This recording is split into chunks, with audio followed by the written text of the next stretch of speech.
Peace, folks. This is X from TPOT Media. Open your mind and wake your black ass up. You know what time it is. Hit that damn like button as you make your way in the door. Grab a seat, settle in, get ready. It's the Grown Man Hour with your host, my man, Bernard Riley.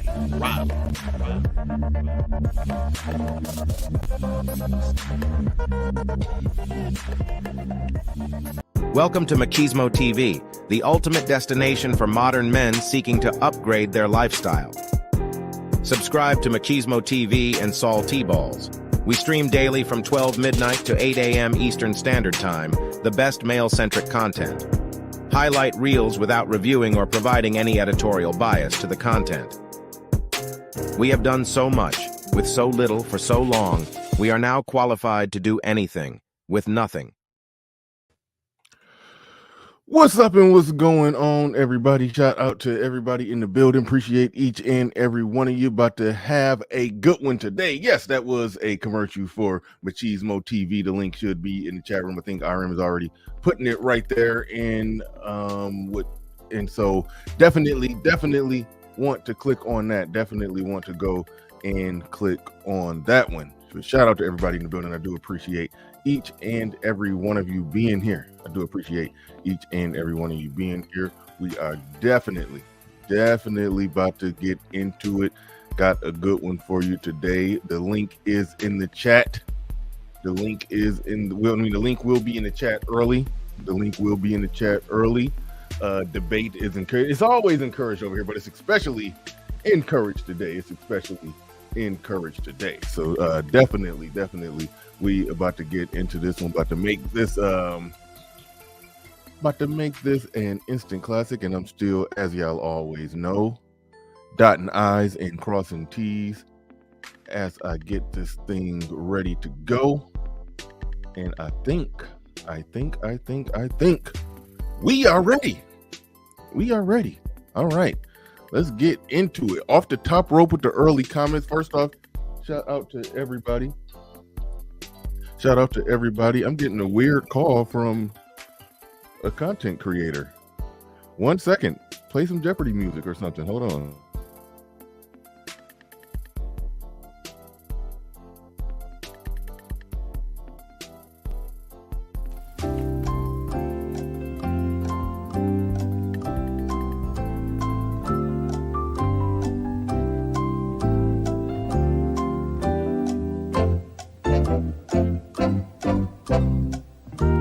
Welcome to Machismo.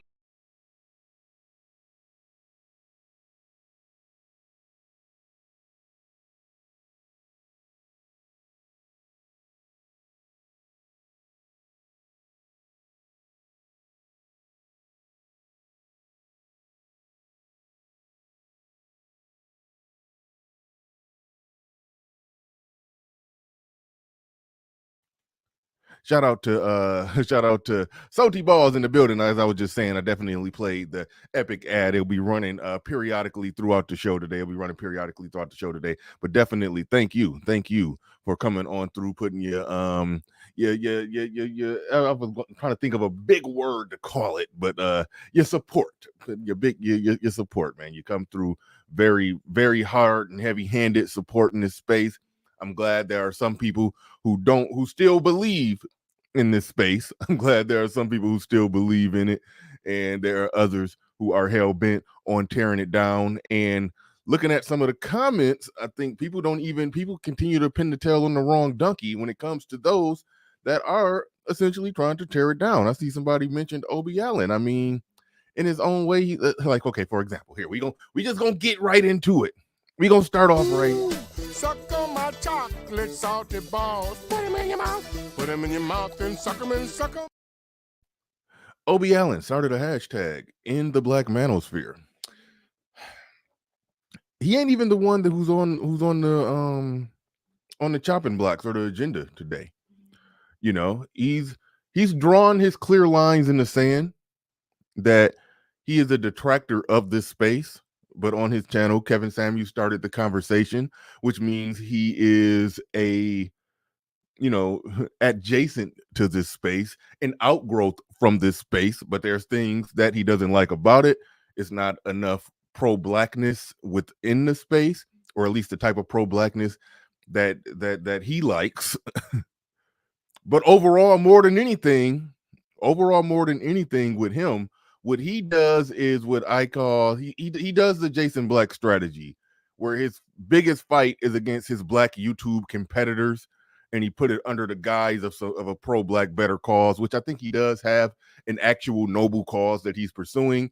But a lot of what he does is goes at his his Black YouTube competitors. That's one thing. So. But he drew a clear line, and he's on the outside of things. He drew a clear line, and he's on the outside of this thing. So he's attacking it from the outside. All right, he's attacking it from the outside. You can't really destroy a castle with an attack from the outside, but it can be blown up from within. And that's where people don't even. It just goes over your head. I'm going to prove that with this comment right here. Look at the Mac the Trucker. All right. One of my day ones. Shook this brother, look him in his eyes, shook this brother's hand at the Black Manosphere meetup in 2021. He says, the Black Manosphere is so confusing these days. You got really a handful of people claiming it. Then on the other hand, you got people saying they are the new leader of it. It's crazy. I don't know who's saying they're the new leader of it. That's a news cycle I missed. But the fact of the matter is, when you say it's so confusing these days, you got a handful of people claiming it, because a lot of people that used to claim it are now shitting on it, but still in the algorithm, still got the same audience within it and talking shit about the other content creators within it, trying to blow it up from within. That's why I use the that's why I made this a thumbnail. Where's it at? That's why I don't know why that does that. That's why I made this thumbnail of a man sitting on a bench on a tree branch. Oh shit, my shit's sticking. Okay. That's why I made the image of a man sitting on a tree branch. That branch is the Black Manosphere, and then this black men sitting there sawing at the branch that they're sitting on. They're sitting there sawing at the branch that they're sitting on. That's why the thumbnail is what it is. But those who are on the outside, they trying to cut it down from, they're on the outside. Detractors are supposed to detract, but the detraction is coming from within. The detraction is coming from the people who's on the branch. It's people who are on that branch saying, just shut up. Just stop. Don't speak up for men. Don't advocate for men. Oh, wow. You said MOT is saying he's the new leader? Okay, that's interesting.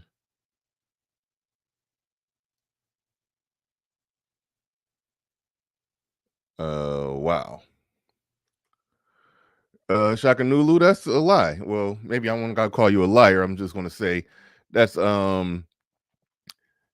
That's incorrect and misinformation. There is a big three in the sense that the three people that started it and founded it, but all three of those have, in one way or another, taken a shit on it.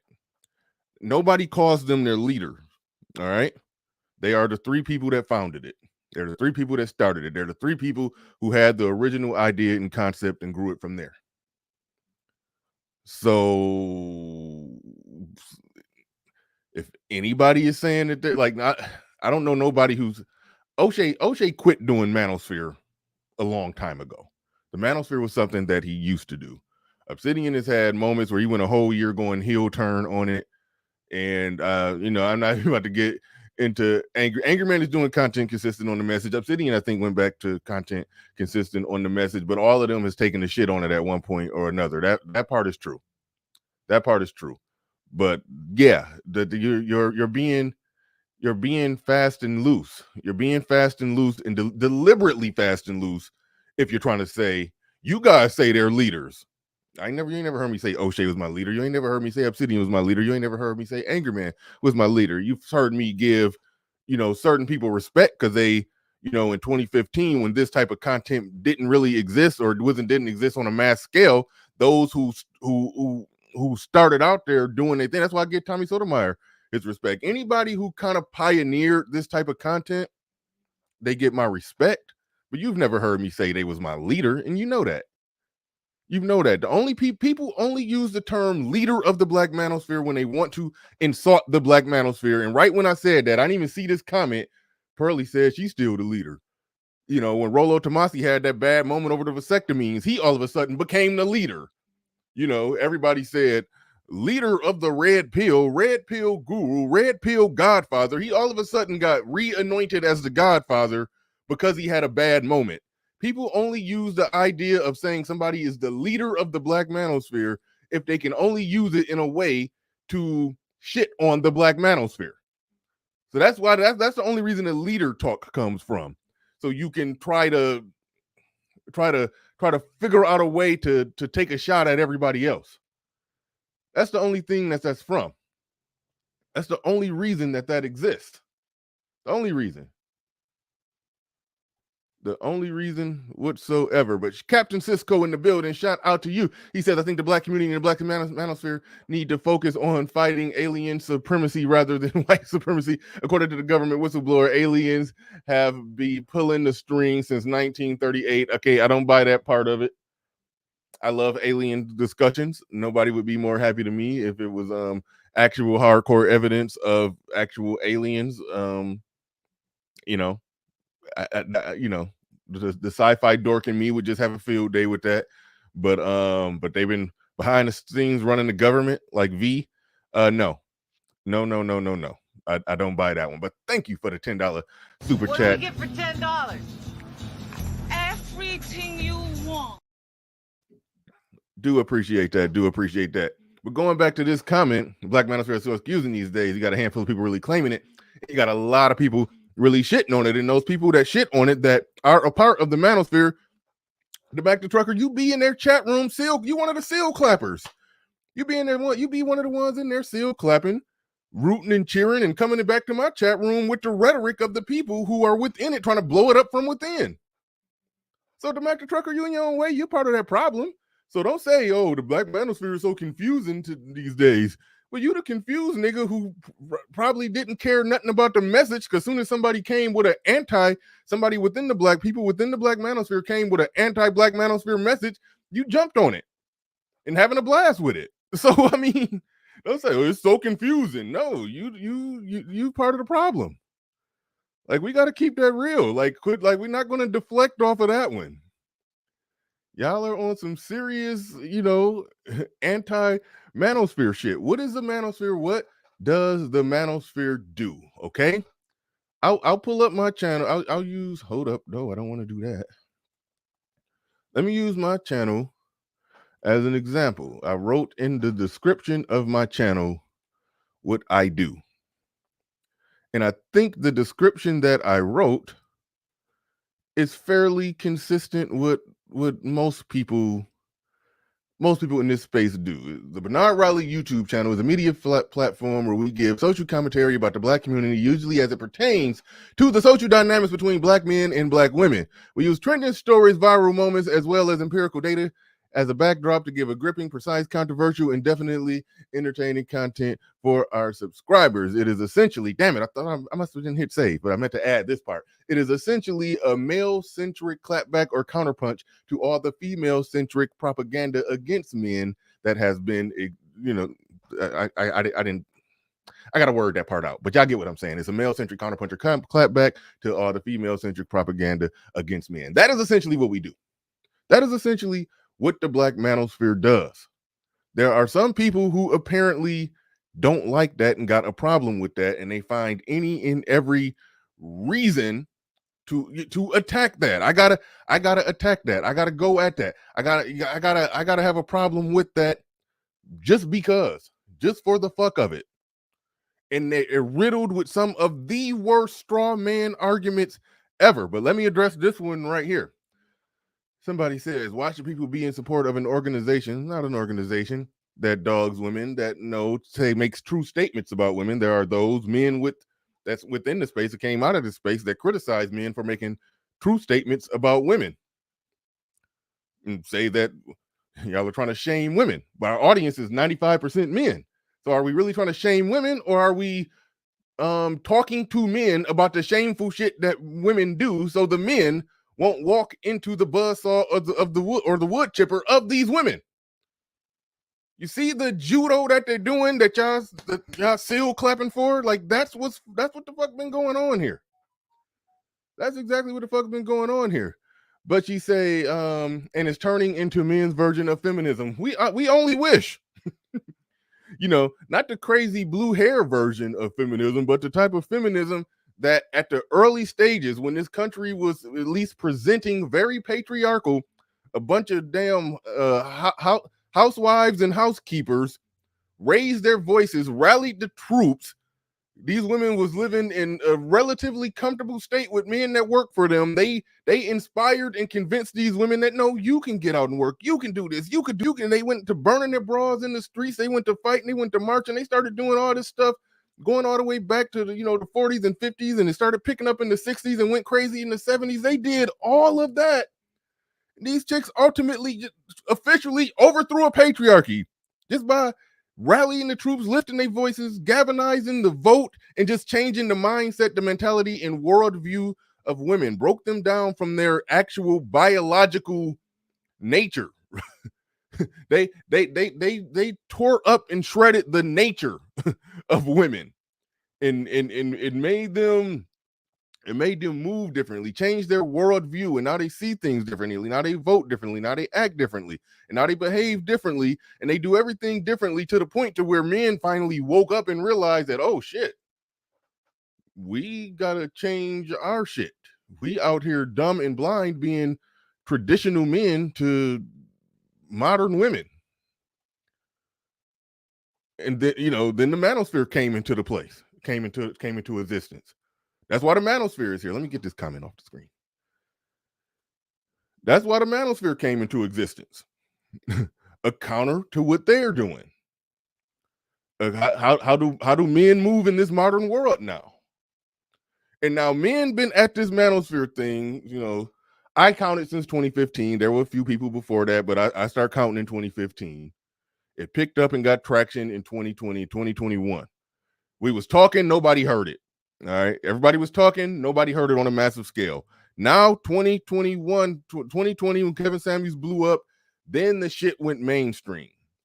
Then the ideas went mainstream. It's all over. You can argue and nitpick the details, or this person is bastardizing it. This person has too much of a focus on this or that, or blah, blah, blah, and all over. But at the end of the day, the message was being broadcasted far and wide on a large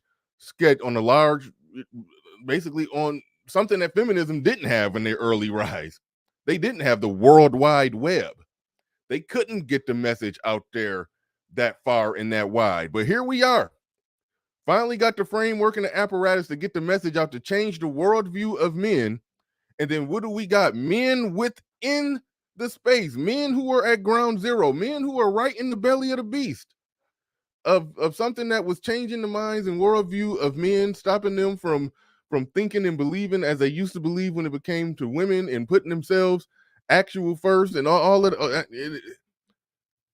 that's been going on a massive scale ever since 2020. We barely 2-3 years in, and men are already saying, just shut up. Ain't nothing changed yet. How many laws have been changed? Y'all ain't done this. Y'all ain't done that. It's like, God damn. God damn, can we get out the starting blocks before y'all try to kill the movement?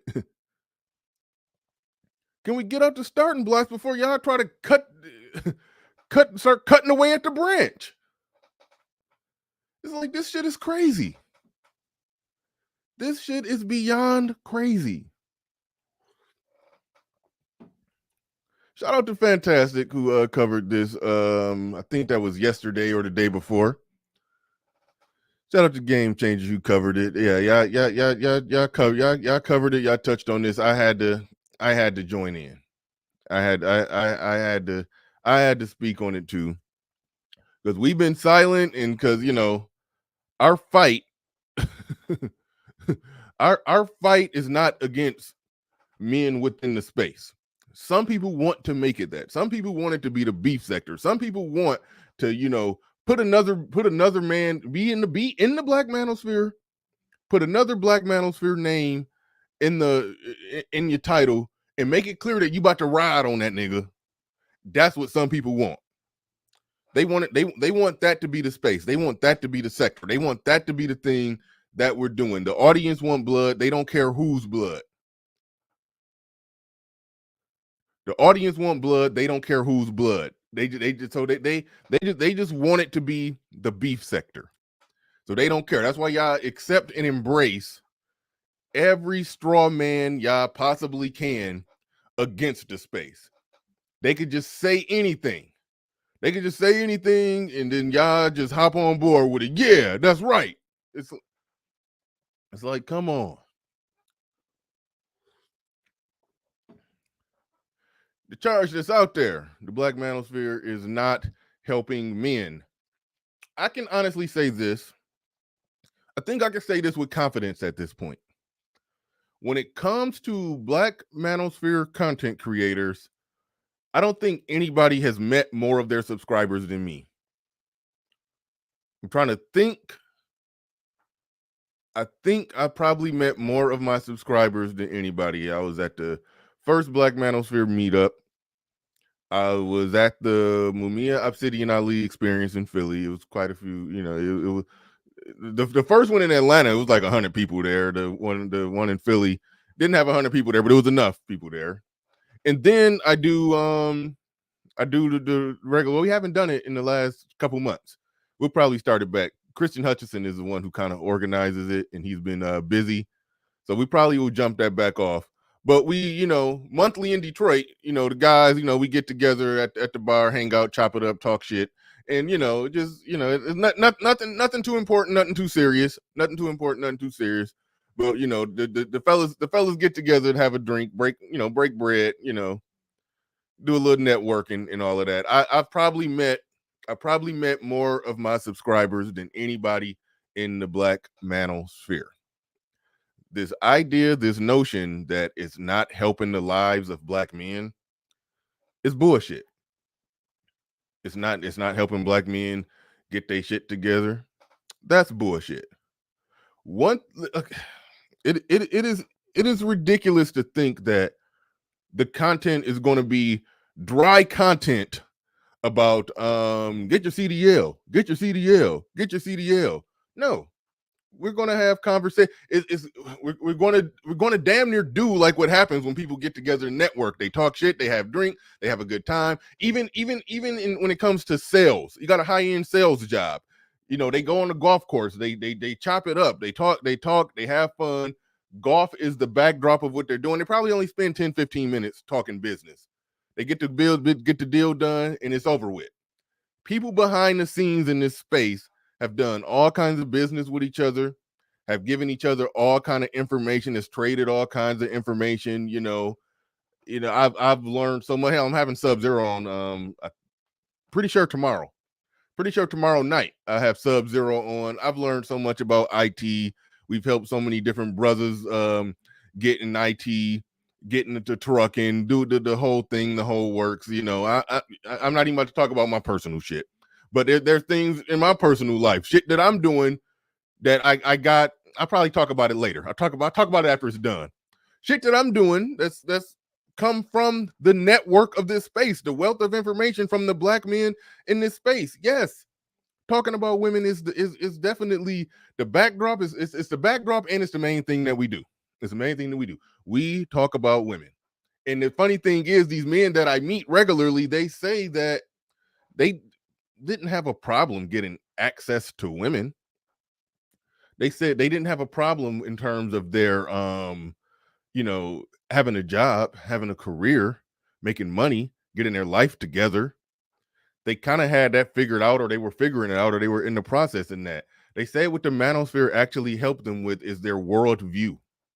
It helped them with their worldview and how they see things, how they interpret things, how they understand their place as a man in their overall interaction and standing when it comes to women. It helped them in that regard. It helped them basically to not be simps. It helped them to not overvalue women. It helped them in those ways. But shout out to everybody in the building. Shout out to everybody in the building. Salty Balls in here with another one. He says, scroll of eunuchs. For he is present in the flesh, absent the balls. This verity, falsetto, voiced sycophants, projects their hatred onto our brethren due to their own limitations. Wow. That salty balls. Ooh, suck on my chocolate salty balls. Put them in your mouth. Put them in your mouth and suck them and suck them. All right. Black Savant says, I see I ain't blocked anymore. He says, I see I ain't blocked anymore. Well, that could change. No, I looked at my block list. I saw it was about a week ago or a few days ago. I just scrolled through my block list and I didn't even recognize these names. I told myself they own here. I mean, I blocked them for a reason, or somebody blocked them for a reason, but it was so many names. I just said, fuck it. So that was a few weeks ago. No, not a few weeks ago, a few days ago, or maybe a week ago or so. So yeah. So I mean, you can earn your place back on there. You can earn your place back on there. Don't get too comfortable. But Robert J. Carmichael in the building with the $20 super chat. He says, great show, Bernard. Absolutely.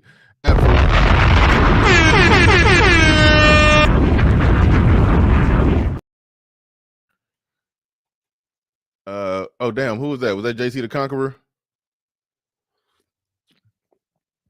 JC the Conqueror in the building with the $10 super chat. Do appreciate that. What do we get for $10? Everything you want. Vincent Lindsay says skills and resources. I meet lots of brothers monthly from this space that got skills and resources. All right. They said what they didn't have at one. They said they was walking into the wood chipper consistently until they ran into this space. And now women walk into their wood chipper. That's what I hear from actual men that I actually meet with and talk to. I mean, plenty of men with skills and resources, but that's turning into the new thing to, I'm going to hate on black male content for black men. Black men are doing a male-centric clapback and counterpunch to the female-centric propaganda that's been putting out there. I'm going to criticize them and hate on them for while they're doing that. But then when they respond to me, I'm going to say, hey, I just was talking about skills and resources. That's like that damn Kwame Brown, when he was all, talking about nigga shit all day on his channel. He was saying he was making some good points, but it was a lot of nigga shit, a lot of YouTube beef over there. And then he do the step back as soon as somebody come at him. All I did is talk about trading and coding and trading and coding for the kids. We need trading and coding in the schools. And then now everybody attacking me for talking about trading and coding. Skills and resources is coming to new trading and coding. Let's use that as a shit. Let's be on some absolute fuck shit and derail a black male movement that's changing the worldview of black men, getting them to move and operate differently. Let's hate on that, let's shit on that, and then let's pull up a shield of skills and resources. Trading and coding. That's all it's like, that's all that's doing. That's all that is, that's all that's doing. It's the new trading and coding. fuck shit, nigga shit, trading and coding. It's like that's all that's happening. Fuck shit, nigga shit, skills and resources. Don't say nothing back to me. What the fuck?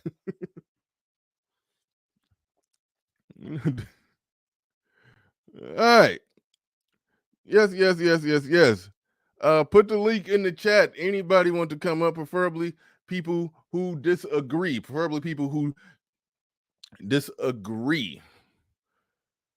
I stand on what I'm saying. Yes, the Manosphere always has and always will have a criticism of women. Anybody who's saying, "Oh, well, y'all don't need to be saying what y'all saying about women." Okay, can you rebut what we're saying? Can you refute what's being said? What we're saying is either true or false. That's where the discussion is. The straw man is that, oh, y'all are focusing on these irrepute, desolate women. Why are y'all focusing on them? No, we're not focusing on them. The men, the Zion Williams of the world are focusing on them, because there's a lot of broke Zion Williams that are doing equally stupid shit. Those are the ones that are focusing on them. The content where we don't necessarily shame women, we talk to our 95% audience about the shameful shit that women do, so they cannot be Zion Williams, so they cannot walk into that buzzsaw, so they cannot do that. That's what the Black Manosphere does. It's been a judo out of this world trying to flip it around, like the whole goal and intent is to sit down and try to beg and please, baby, please,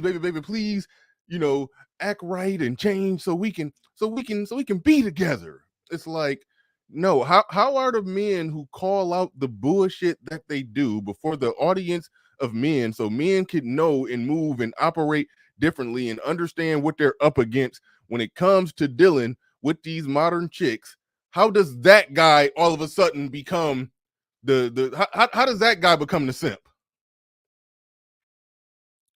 How does that guy become the problem? Rather it's a serious discussion or rather it's just entertaining. If somebody is being entertaining, making content for men where they're clowning out of pocket hoes, you're saying that you're going to make content where you're going to clown these niggas who's clowning the hoes.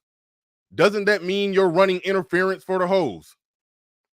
Doesn't that mean that you're basically being a simp enforcer? Doesn't that mean that you're being their gynocratic goon if men are calling out the fuck shit that the women are doing before their audience of men so men can move and operate accordingly? If you run in the way of that and try to come up with some contrived, convoluted reason as to why those men need to just shut up, you are then you are running interference for the woman. You batting for the females. No, Dollar Washer, you're getting it wrong. B1 simping ass niggas. No, that shit is happening right in this space. What you talking about? Charles Merchant get it. Charles Merchant get it. That shit is happening right in this space. We don't got to go over to the B1, that little B1 sector over there to find people doing that. It's happening under our own nose, like that movie. The call is coming from inside the house. The enemy is not at the gate. It is inside the damn temple, setting off bombs. And y'all still looking over there. Yeah, them B1 niggas over there. Like, no, it's what you talking about?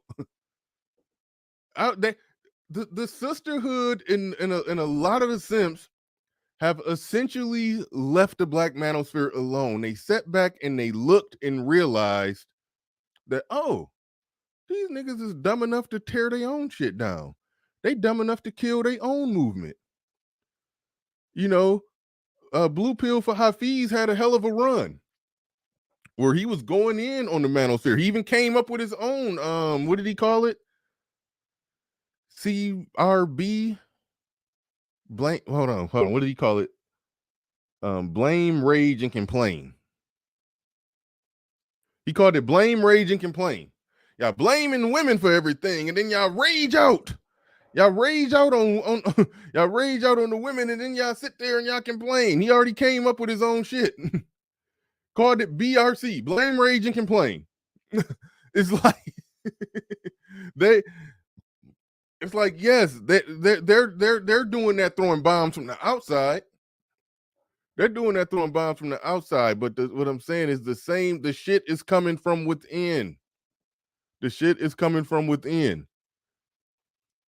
And there's some men who don't, like myself, I don't want to go in on it because I'm not, I understand the overall greater mission, and I'm not trying to be in a turf war with black men within the same space. It's like, that's stupid. So the sisterhood and a lot of the simps, they were smart enough to know to just leave them niggas alone. They dumb. Just leave them alone. They gonna fight and go to war with each other. People who agree on 90-95% of everything gonna go to war and ruin each other over the 5%. We don't gotta say nothing to them. They gonna shoot their own self in the foot. They gonna hand themselves their own L. And they right. That's what the hell is happening. Osama Abdu in the building. He says, BR, he says, I think you and the Black Manosphere legend, we know. You part of the problem now. Why you calling Reg a Black Manosphere legend? He's anti-Black Manosphere. Reg is one of these dudes. Hold on, where's that? Where is it at? That's Reg. No disrespect for Reg. I don't. This shit come off as kind of lighthearted. He don't, he just be having fun. He just cover whatever happened in the Black Manosphere, talk a lot of shit about it, a little few, straw man arguments. He say some nonsense, but either way it go, no, you calling him the Manosphere legend? Like, no, this is that's the Black Manosphere. He's sitting on the branch. He's a black man cutting at the branch that that his channel is sitting on. But he did formally leave it and essentially announce that he's a detractor. I mean, some of them do outright announce that they're a detractor. But he said, BR, I think you and the Black Manosphere legend we know as Reg the good guy should run as a tandem ticket for the 2026 presidency of the sphere. That's a no for me, dog.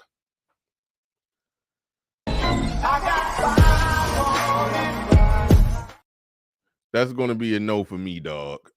I think Reg and Big J Triple X should run. I think Reg and Big J Triple X should definitely run for some position when it comes to the anti-Black Manosphere, because it is an anti-Black Manosphere within the Black Manosphere. I never cared that much about the people on the outside of it. It's people on the inside of it that are hell-bent on ruining it. Salty Balls in the building says, scroll of quintessence 5.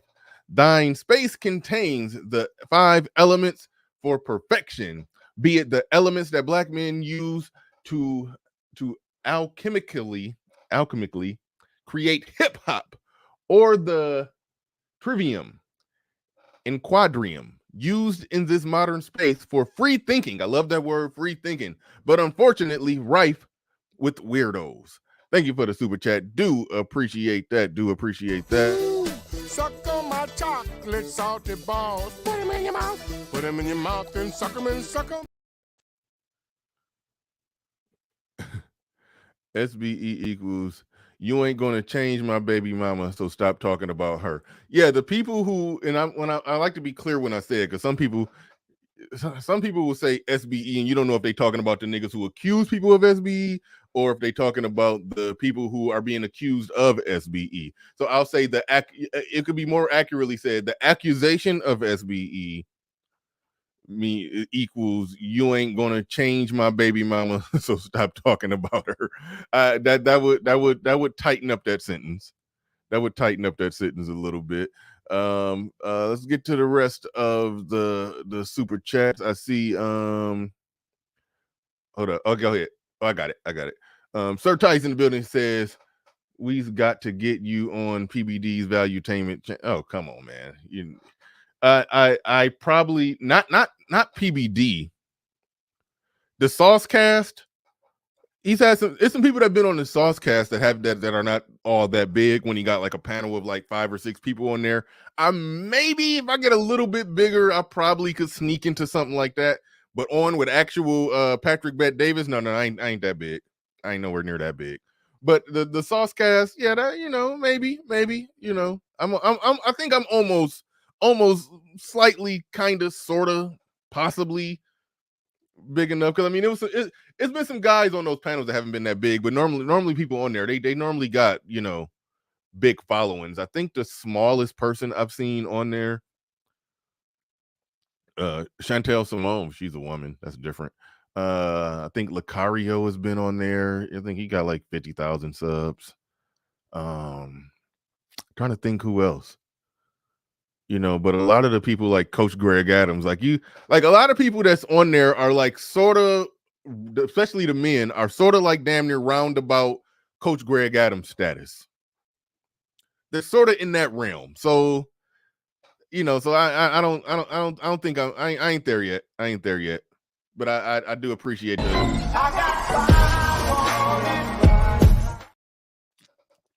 Yeah, I ain't there yet, but I do appreciate the vote of confidence. Sir Tyson in the building. Detractors do it because it's the only way they can do consistent content.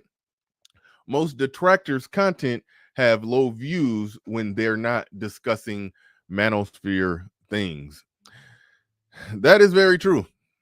That is. What do we get for $10? Everything you want. That is very, very true. But the link is in the chat room. The link is in the chat room for those of you who want to come up and have a piece of. But no, hold on. Like, pump the brakes on that. I do got to talk about something. I alluded to it early in my early ramble, the whole, but nothing is changing yet. The women aren't changing. Black Manosphere content is not contingent upon whether or not the women change. It's not. If you're expecting women to change from this, shout out to Absama Abdu putting 5 on it up there. If you're expecting the goal of this content to change women, then you were looking at this all wrong. Now, it could be an outcome or an outgrowth from said content. I've argued in a roundabout way is the content is trying to change women. The only reason I say that is because, and I've made this analogy before. If you're playing football and if you want to go long to Randy Moss, but they drop back into a cover 4, that's the defense that they're using against you. So then you start running it right up the middle with Jerome Bettis. What are you trying to do? You're trying to change their defense. You're trying to make them bring one of those safeties into the box. So then now you could do the play action fake to Jerome Bettis and then go deep to Randy Moss.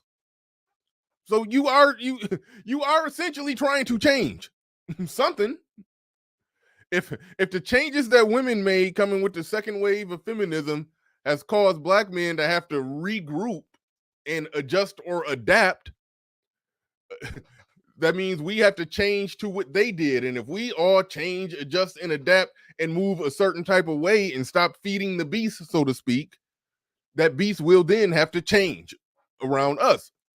So in a roundabout way, women changing is on the table, but the content is the content regardless of whether or not the women change. It's not contingent upon their change. It's contingent upon your change. That's what the content is contingent upon. It's not about trying to change women. So, I do got to go this route with it. When we're talking, when people, and listen, I'll explain it like this. Somebody called into my show. This is when Kevin Samuels was at his peak. A dude called into my show and he was like, this isn't, Cal, see what Kevin Samuels is doing, and it's great and all, but it's not working. I was like, what do you mean it's not working? That shit is everywhere. Everybody is hearing it. He, as I said, dangled the carrot of the high value man in the shiny suit and all of that, dangled that carrot to lure black women in there to sit them down and debate Black Manosphere talking points on a world stage so the world could hear it and hear the man's perspective and break down and pick apart all their bullshit and all their lies that they tell themselves and tell everybody else about black men. Kevin Samuels cleared the name of black men from a social standpoint, just the social observation or social analysis or thought process of what's really going on out there in them streets when it comes to the interactions and dealings or social dynamics between black men and black women. He definitely cleared the black man's name. All right. Didn't absolve the black man innocent or not guilty on all charges, but for damn sure all the trumped up charges that he definitely cleared us on that shit. All the false accusation, trumped up charges, shit. He cleared us on that shit. All right.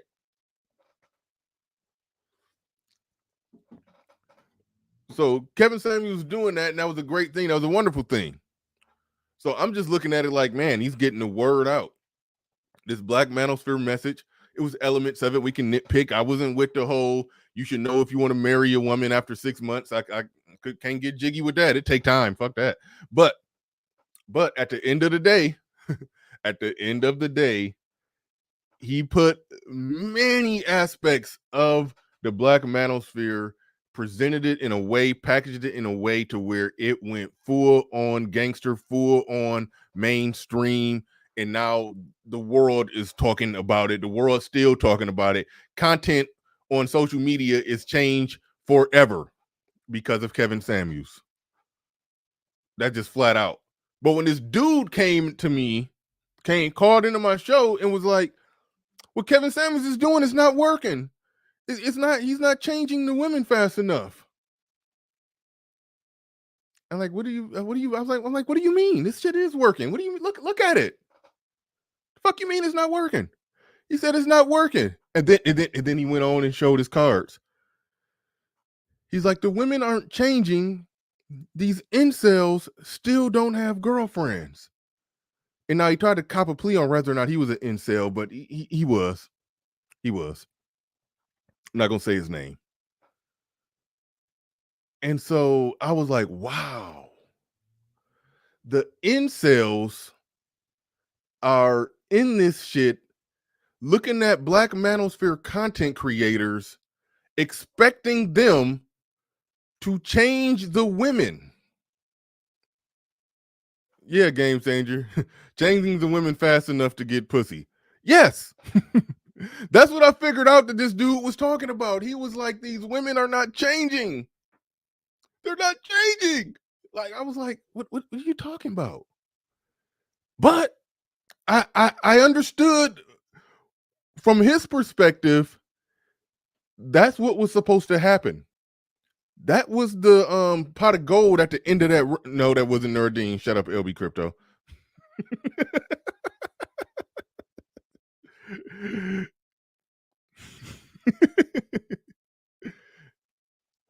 These women are not changing fast enough. I need change right now. I need pussy right now. So that leads me to the startling conclusion that the men who the people in the audience that gravitate towards these hoes ain't changing message and they're disgruntled to the point to where they're lashing out at the Black Manosphere content creators for not succeeding at a task that the Black Manosphere content creators never said that they set out to do. I'm sitting there thinking that a lot of those dudes got to be incels. A lot of the dudes that's lashing out at Black Manosphere content creators for not changing the women fast enough, it's like, damn, how are you that upset about women not changing?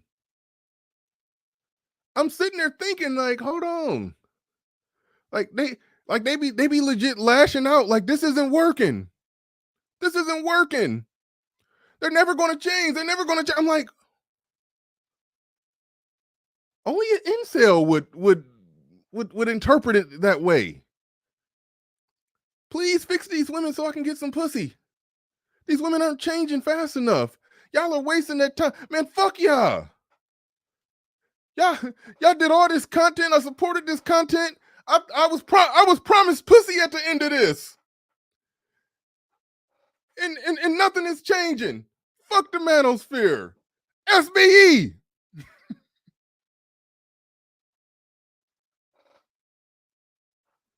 Not saying the content creators are. I'm not saying the content creators are some incels, but I think the audience that gravitate to that shit, mad, lashing out at content creators for not succeeding at changing the women, it's like, damn.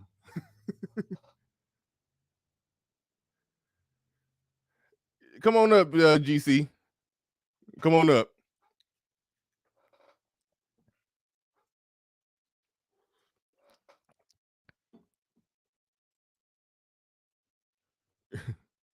No, he didn't have a legitimate grievance.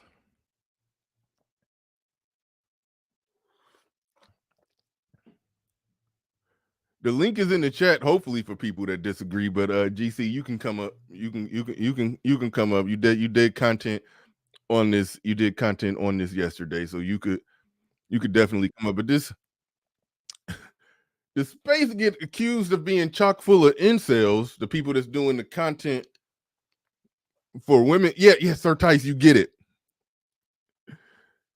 You hold on. Where's it at? Where's it at? Damn it! I just saw Sir Tice's statement. Yeah. Y'all haven't changed any laws yet.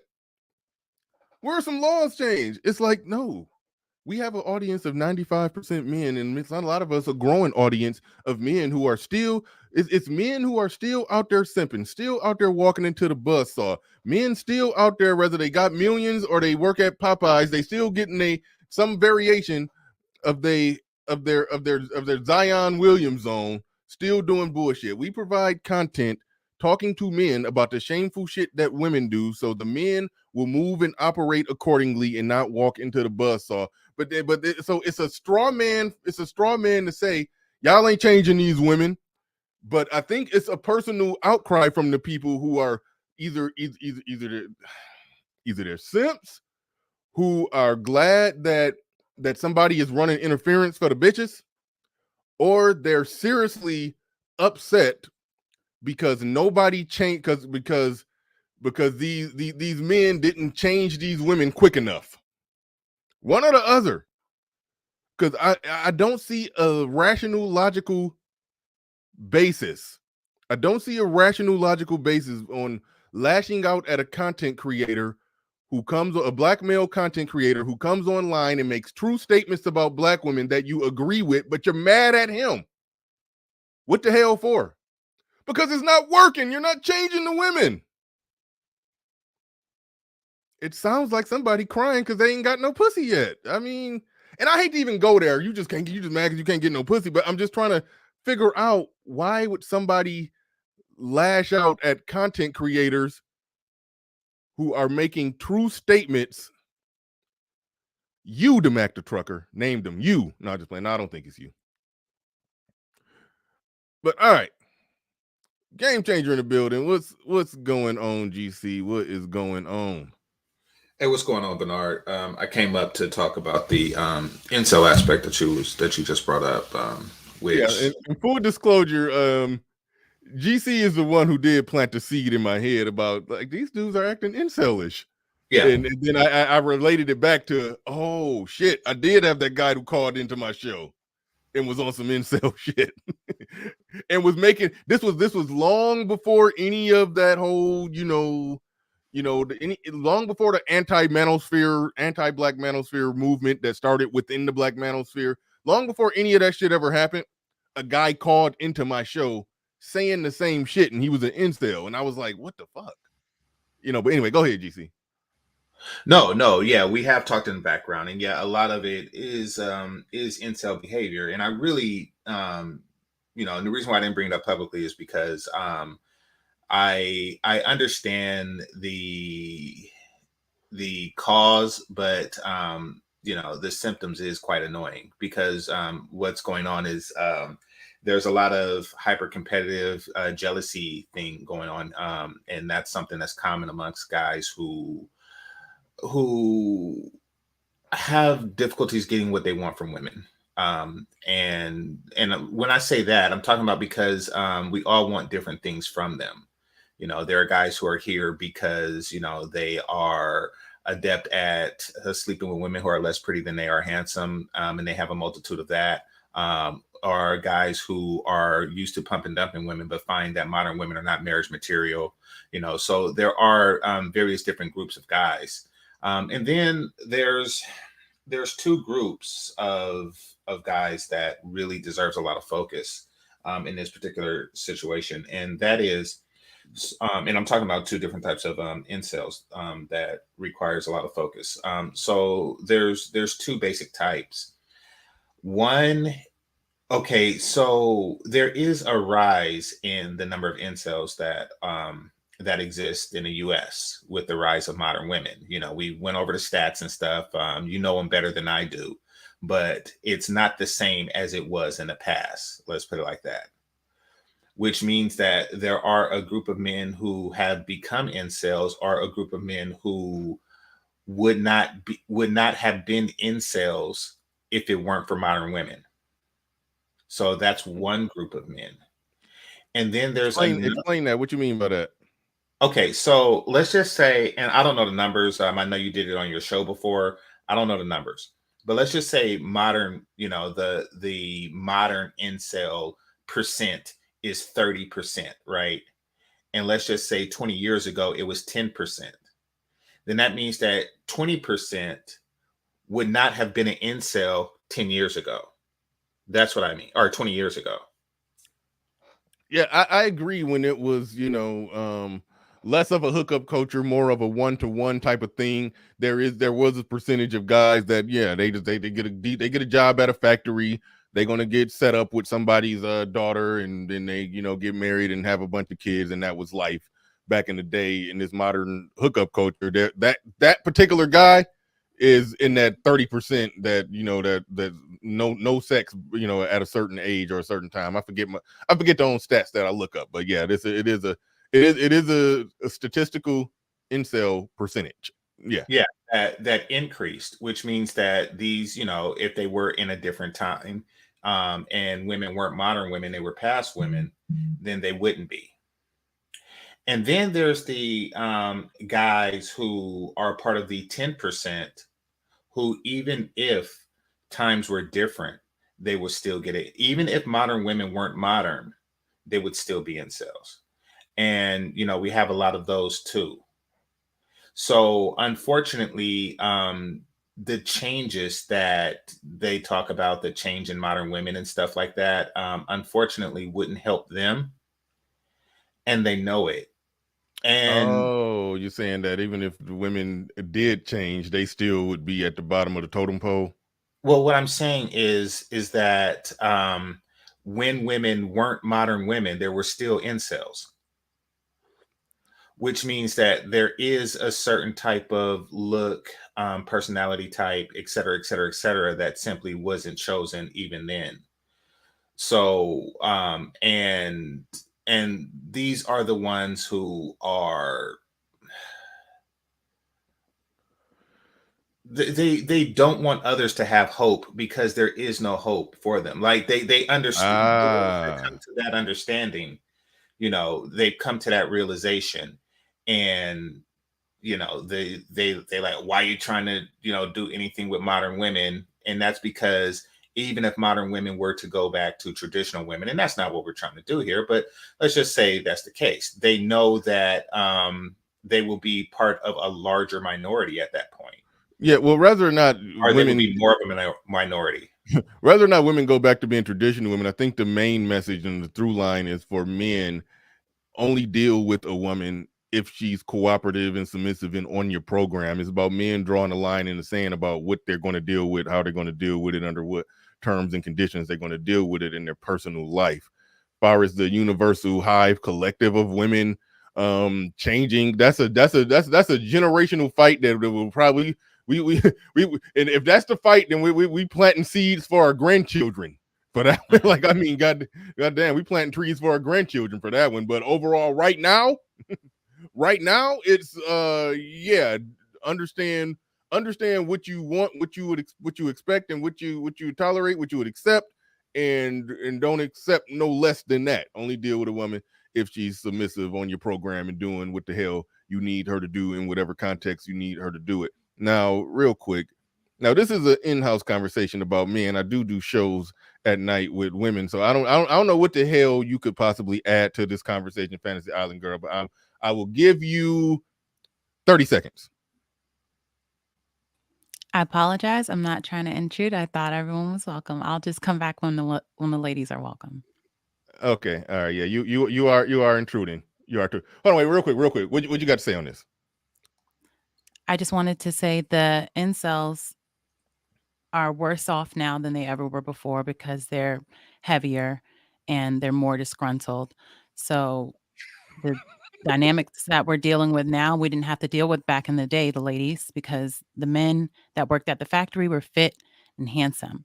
Period. Oh, These men are fat and you're saying unattractive. you're saying they're incels because they fat. They're fat. Do fat do, And the do being ladies, fat, I'm not do saying the being hold on, ladies wait, aren't time fat. out. Do being fat cause the women to be femcells? It causes them to, yeah, sure, not have options. All They right. should be getting All options right. that they're not Well, used no, to. she I'm she sorry. brings up Go ahead. something interesting because I and want to that get back really to it. shows the difference between that I was talking about between modern women and not modern women. You see, before the marriage template, you know, back in the 80s when I first seen the show, was more akin to The Simpsons, where the woman is significantly more pretty than the man is handsome, and in that particular show the woman is significantly smarter than the guy is intelligent. You know, however, that didn't matter because the bar was where the bar was. I think that the factory guys of old were just as fat. I never worked in a factory, but yeah, I happen to see that. Now what I have noticed in modern times is that men have become, and I'm talking about black men here in particular, Black men have become significantly more fitter than Black women. They look like factory workers in the 80s. They look like they work in a trophy factory. They look like they work in a blue almond growery. You know, they look like they work at a nuclear power plant or some crap like that. You Yeah, this know, is I'm small not and talking y'all about can't see it. This is small and y'all can't see it, but you look at the middle column, especially if we're talking about black people, black women more obese than everybody. I haven't pulled this up in a while. I can't even find exactly where it says it. I think it says it at that part in the middle, and it's no, I think that's at the top where it's talking about women. Hold on, non-Hispanic black. Yeah, the women are more obese than everybody. So yeah, they looking like factory workers and linebackers and all of and that more shit. importantly, they're the only The group of whole women works who are more obese.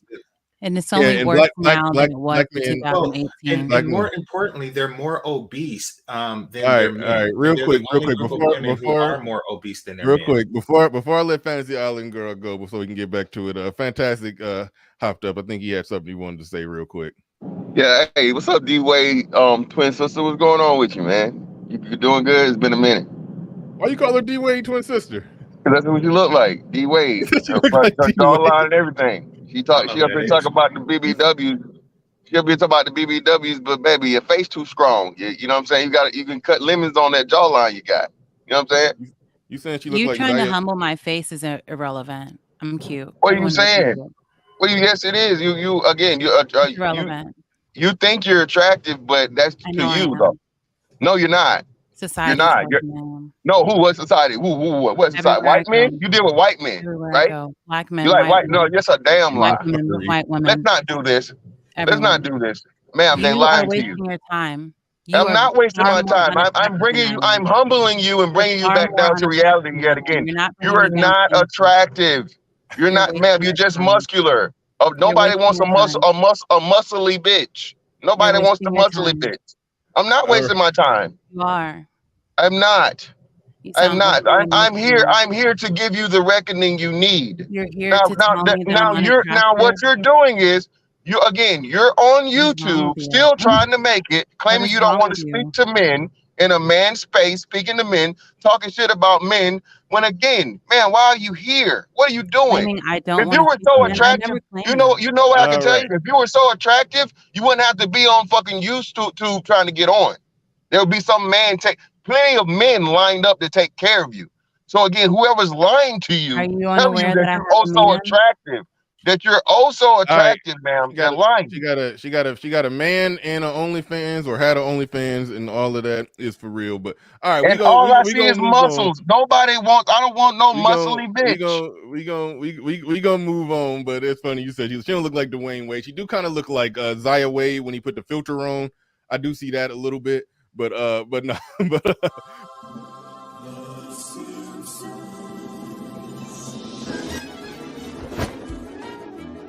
It's morphin' time. I don't know how that one applied. But either way.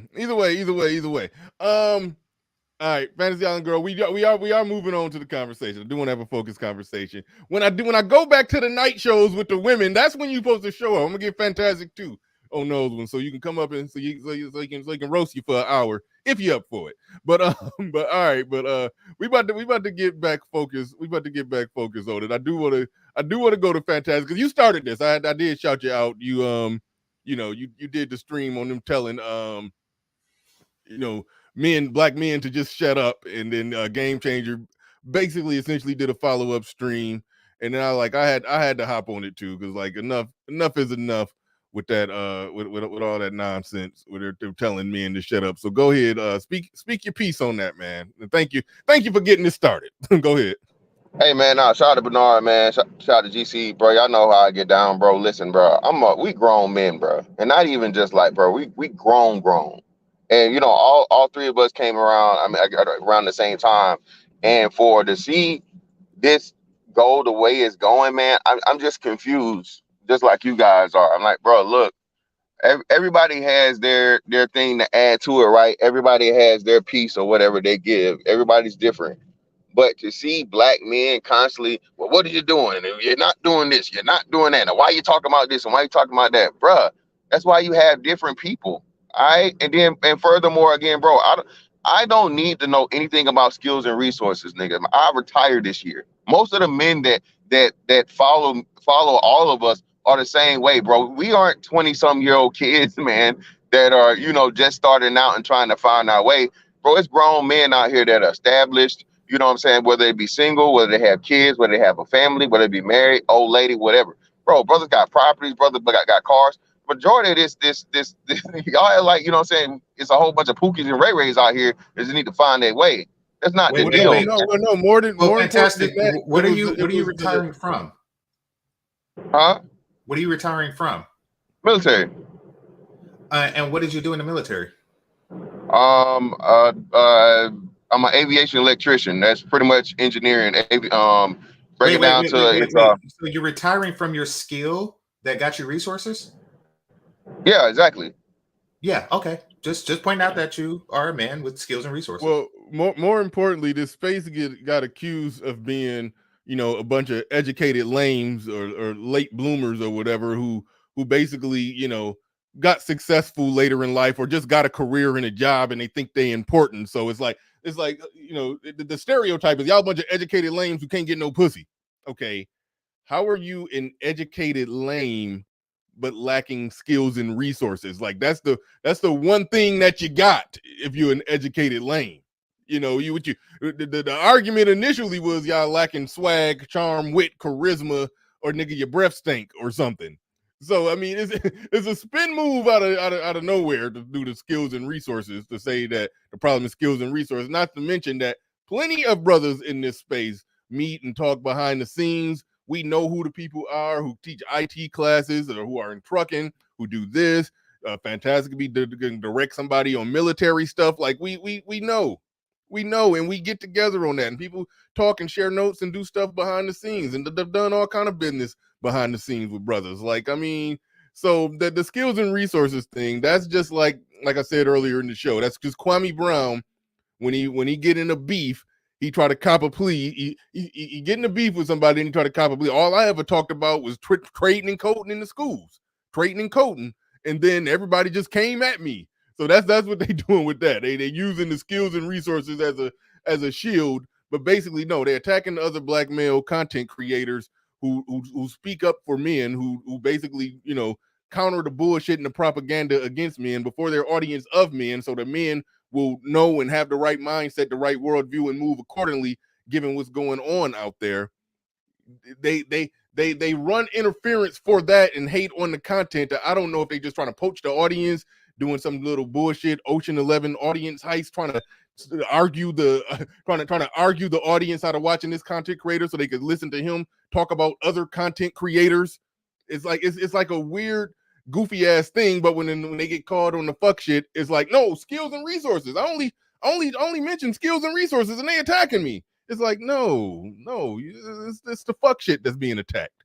But anyway, I'll swing that around. And hey, I did like don't block anybody. Don't block anybody. All right. Just to the chat room. Don't block anybody. But go ahead. Whichever one of y'all wanted to jump in. I'm sitting there trying to babysit the chat room, but go ahead. Yeah, so back to the incel thing. And I'm really just pointing out the different groups, categories, to just say that all men in this space are in different groups, and there's nothing much really wrong with that, especially if there's little you can do about it.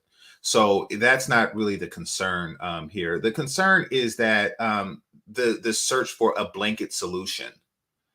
You know, when they say, you know, you can't solve this problem, because everybody is looking for a different type of solution, you know, depending on individual lifestyle, then by stating okay, here's the thing. The problem is the same, and that's the change in the culture of Black people in general. So the problem is the same. The solution for your own individual path to happiness is that. And it comes from your understanding of the problem, which, you know, as Fantastic was saying, the solution varies from person to person. It's an individual thing. It's not really a group thing. You know, people are looking for like one kill all, like, you know, oh yes, we're going to, you know, if you change the laws, then the bitches are going to turn into 50s. Bitch, that it doesn't work that way. And even if it did, would you know, they still have the same mentality. The circumstances just change. So it's not really a general blanket solution, and those who feels that their particular situation can improve are going to lash out the hardest. Who feel that their situation can't improve, that's why they lash out. Well, yeah, that too. You know, there's an element of hopelessness, you know, that some people in certain categories that I described before are going to have, and they would. So those people are divided into separate camps, so to speak. And then that's another division amongst Black men, unfortunately. All right. Jackie Jack with the $5 super chat. Do appreciate that. Andre in the building with the $2 super chat. Definitely appreciate that. Definitely appreciate that. So yeah, let's see. This is another thing that I want to talk about. This is an annoying one. When they accuse content creators of grifting. All right, they accuse content creators of grifting. I'm about to type in grifter in the Google. Well, this is already right there. A person who engages in petty or small scale swindling. Petty or small scale swindling. An example of a grifter is somebody who's selling a watch. Like you remember those bracelets that people used to wear, that they said, oh, you wear this bracelet it will help with your balance and your equilibrium, and you'll be able to do better cartwheels and agility. And when you trip, you won't fall. You'll be, they used to do that. That's what grifting is. If you're selling somebody a false or fake product, that's what grifting is. That and so the idea, the notion that men who do informative, entertaining content for men, where they basically do what I call a male centric counterpunch or clapback to the female centric propaganda. They're people within this space is going as far to say that the content creators in this space are grifting because because they're talking shit about women. Well, no, I mean the grift, and I see where they're coming from, but it's only true, or it only makes sense if you are under the impression that this space would have somehow gotten you pussy. Because that would be the grift. We would be similar to game dudes, et cetera, et cetera, et cetera. That's selling something that giving them something that they want, or saying that by listening to us, somehow women will start dropping their panties for you. If you are under that impression, which I never put a person under, and no one here has. However, if you are under that impression, then you are let down and you will say, oh, I got grifted. Okay, so you basically saying a grift, somebody who's basically saying, I fuck 10 women per week. Buy my course. It will show you how to fuck 10 women per week like me. But the course won't show them. Yeah, the course won't show them how to do that. But buy my course for $399.99. Or 3 easy payments of $399.99. Buy my $1,200 course, my $1,500 course, and it will help you get have sex with 10 women per week or per month. Depending on how much you pay. Okay, 10 women per week or per month, depending on how much you pay. That's grifting. All right.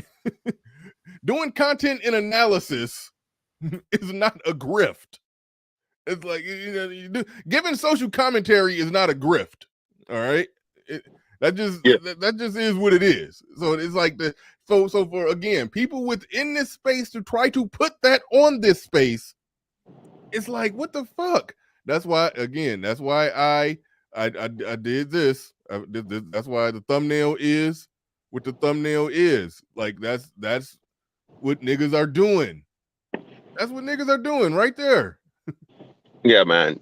Listen, the confusing part of it is just that I don't understand how, bro. Black Manosphere, Black YouTube, bro, is like some of the least amount of money you can even make, and that's no disrespect to the what I'm saying, the brothers that support this space and make it go or whatever, but it's actually a testament to just how niche this is. Saying anything positive about black men, only black men are gonna support it. Okay, you may have onesie twosie black women here and there, but even those that pose, come to find out, eventually they go left, right?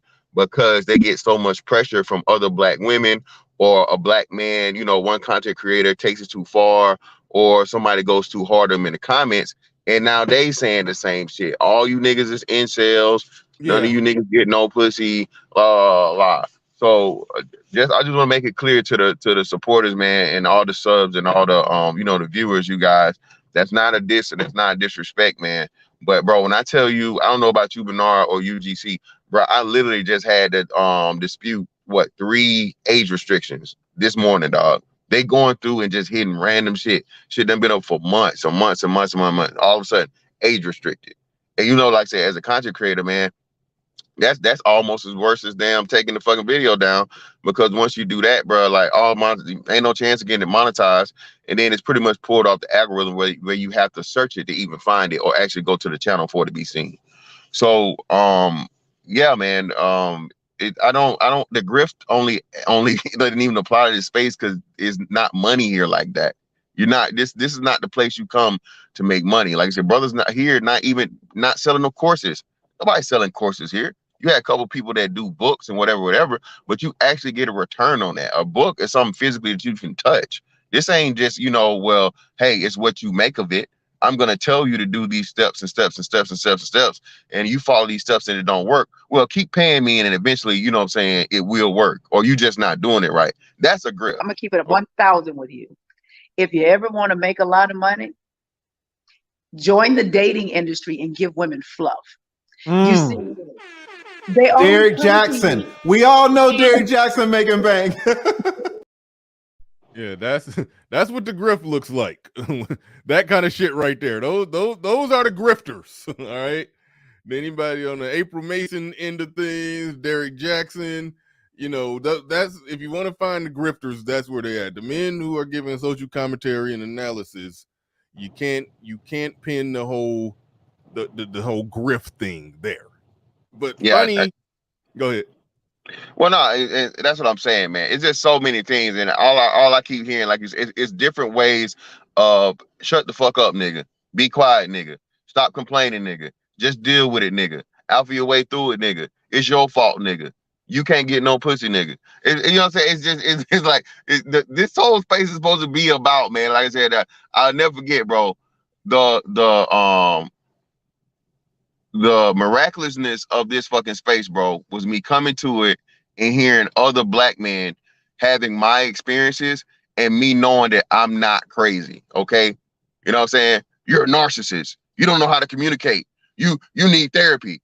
And then lo and behold, what the fuck we find out? Well, damn, the goddamn therapists, black women therapists, are like some of the worst fucking black men enemies. If we don't cover this shit, we don't talk about it, it will never get talked. Now you're gonna keep telling black men, you already know how much just, you know, health insurance is alone. Hell, mental health, that'll be even higher, you know what I'm saying, more money or whatever. Some places don't cover it like that, right? So you mean to tell me we gonna tell these black men, oh, you need to seek professional help, and then come to find out that a major majority of the fucking you know, professional help don't like your black ass either? Bruh, who else is gonna delve? Who else has delved into that and got into it in depth, bro? As how we do it. And again, bro, I'm just, well, nigga, do it on Twitter, do it on IG, bro. Listen, typed and you know, in pictures and shit is one thing, but actually walking this stuff down, bro, and breaking it down to a kernel, and then actually having other black men come through and give their actual life accounts, and us pull up the data, again, old girl just hopped up here talking about black men are fat. Bro, black women are the fattest women on the planet, dog. The planet. You know what I'm saying? But a black woman still hops up here and first thing she want to talk about is black men's fitness. Well, ma'am, a big part of black men's lack of fitness is due to the fact now that we're 50 years in, minimum 50 years in of women-led fucking households. So these little boys, they not out in the gym. They not out working out. They don't know how to do a proper push-up until they start playing, you know what I'm saying, football in high school or something for real.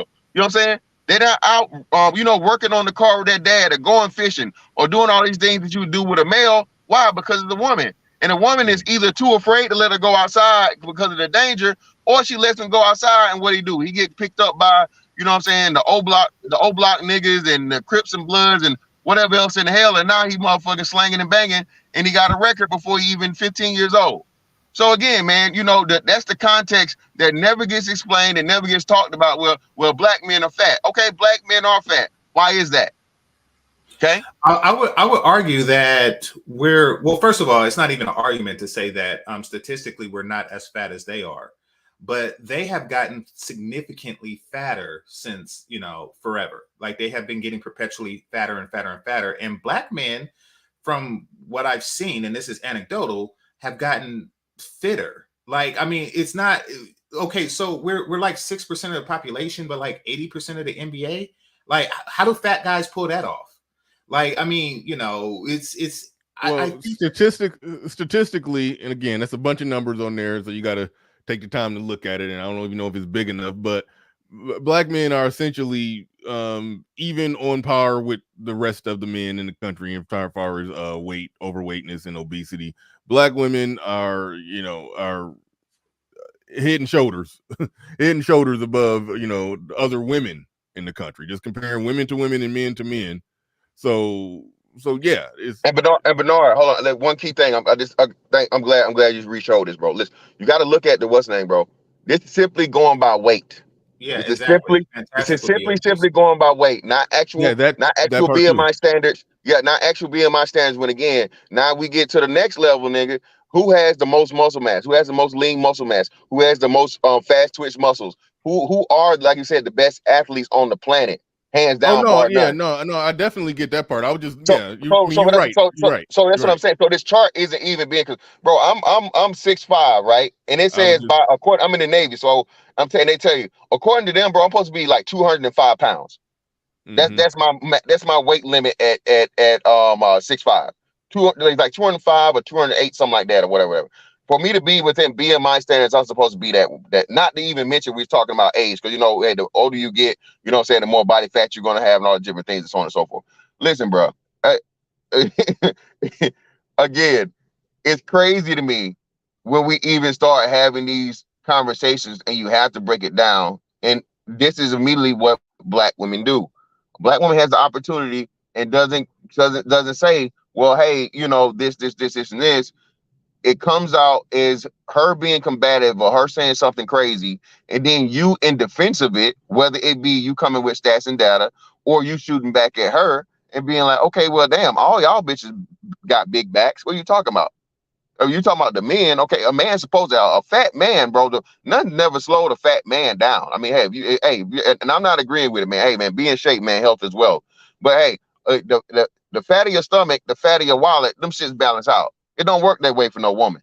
Okay, Stacey Abrams, I don't give a damn how much money she got, nigga. Ain't nobody gonna ever, you know what I'm saying, overlook that. What's the other one? The other, big burly bitch. I don't know. But this is what I'm saying, man. Shout out, most importantly, to supporters. Okay, I want to reiterate that. We need y'all, black men. I know, hey, certain one ain't saying you gotta love each other, nigga. Ain't saying you gotta like them, but listen, bro, we cannot be self-defeating in attacking other black men, bro, that are trying to help black men, in whatever fucking way that may be. Everybody don't have the same thing. Everybody don't talk about the same thing. Everybody don't agree on everything. All right, and it don't have to be that way. But this shit, the way we going out and telling, hey man, you need to shut up or you need to talk about this.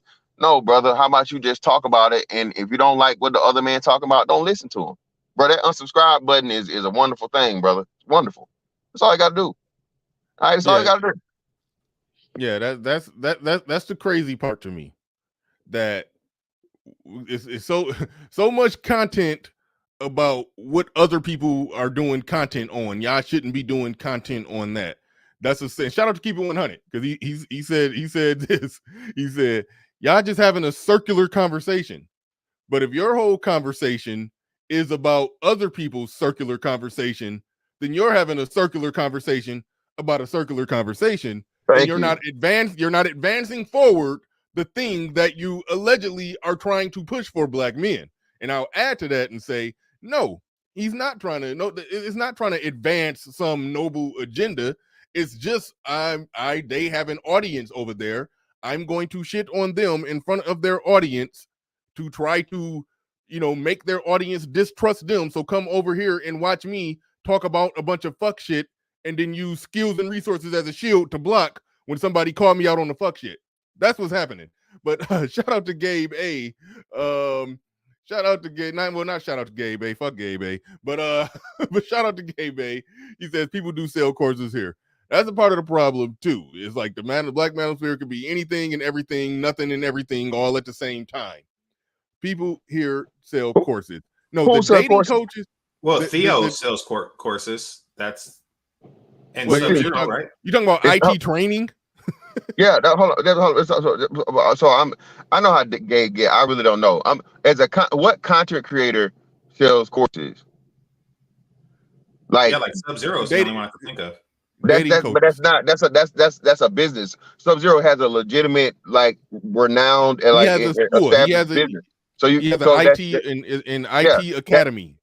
That's not something that he derived from. Yeah, that's not something he derived from YouTube. That's like his business. So outside of actual business, okay, what person tells you, hey, do this because when I say courses, man, I'm thinking about, like you said, dating coaches. That's the only people I know about with courses.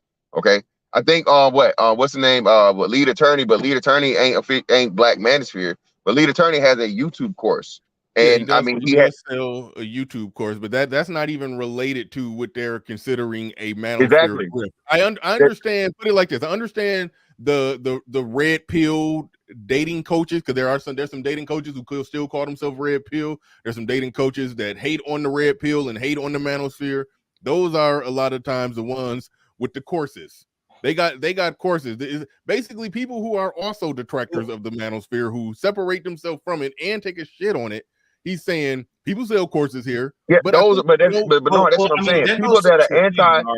Bernard, that goes to what you were saying earlier, how they assign leaders or they assign people so that they can, blanket the whole Manosphere with that person.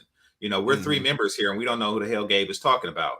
So, so it's a stretch at best. Maybe there's some, small time obscure person who's claiming the Manosphere and selling courses, and they want to pin all of that on the Manosphere so they could justify calling it a grift. It's a stretch at best. I mean, and you have to ask yourself to what end, like, what's the purpose of that, of trying to brand the Manosphere in the worst light possible. And as I'm aware, man, all of the people that sell courses say they're not affiliated with this place. They are not, Black Manosphere or adjacent or want any affiliation with it. And they think that everybody over here is lame as hell and they can't do this, they can't do that, even when they really are like old, bald, fat midget niggas. So I mean, Gabe, I'm bad, fantastic. I just got to say this: Sub-Zero teaches a class. When people finish his class, what are they able to do? Go and get a job in IT. Yes, they're able to go and get a job in IT. So this conversation was predicated on us talking about grifters. Right. Okay, it's not a grift if somebody can take your IT training course, get an actual cert, as y'all call them, or certificate, and actually can go and take this to make an money. employer and get a job making anywhere from 70,000 to 130,000. Like, no. So and furthermore, this ain't some gang bullshit where it's just like, hey man, it's what you make of it. Like I said, this is actual curriculum and this is actual like verifiable data. And again, it isn't him selling a course. And as far as I know, man, is Sub-Zero even a content creator like that? I don't know him to be a content creator like that. He do content. He do content, but he does content. He does. Go check him out. I think he just dropped his link right there. Go subscribe to him. But no, I'll make sure. Yeah, his content ain't even all that Manosphere. I mean, it is. It goes in and out. Sometimes he be going in.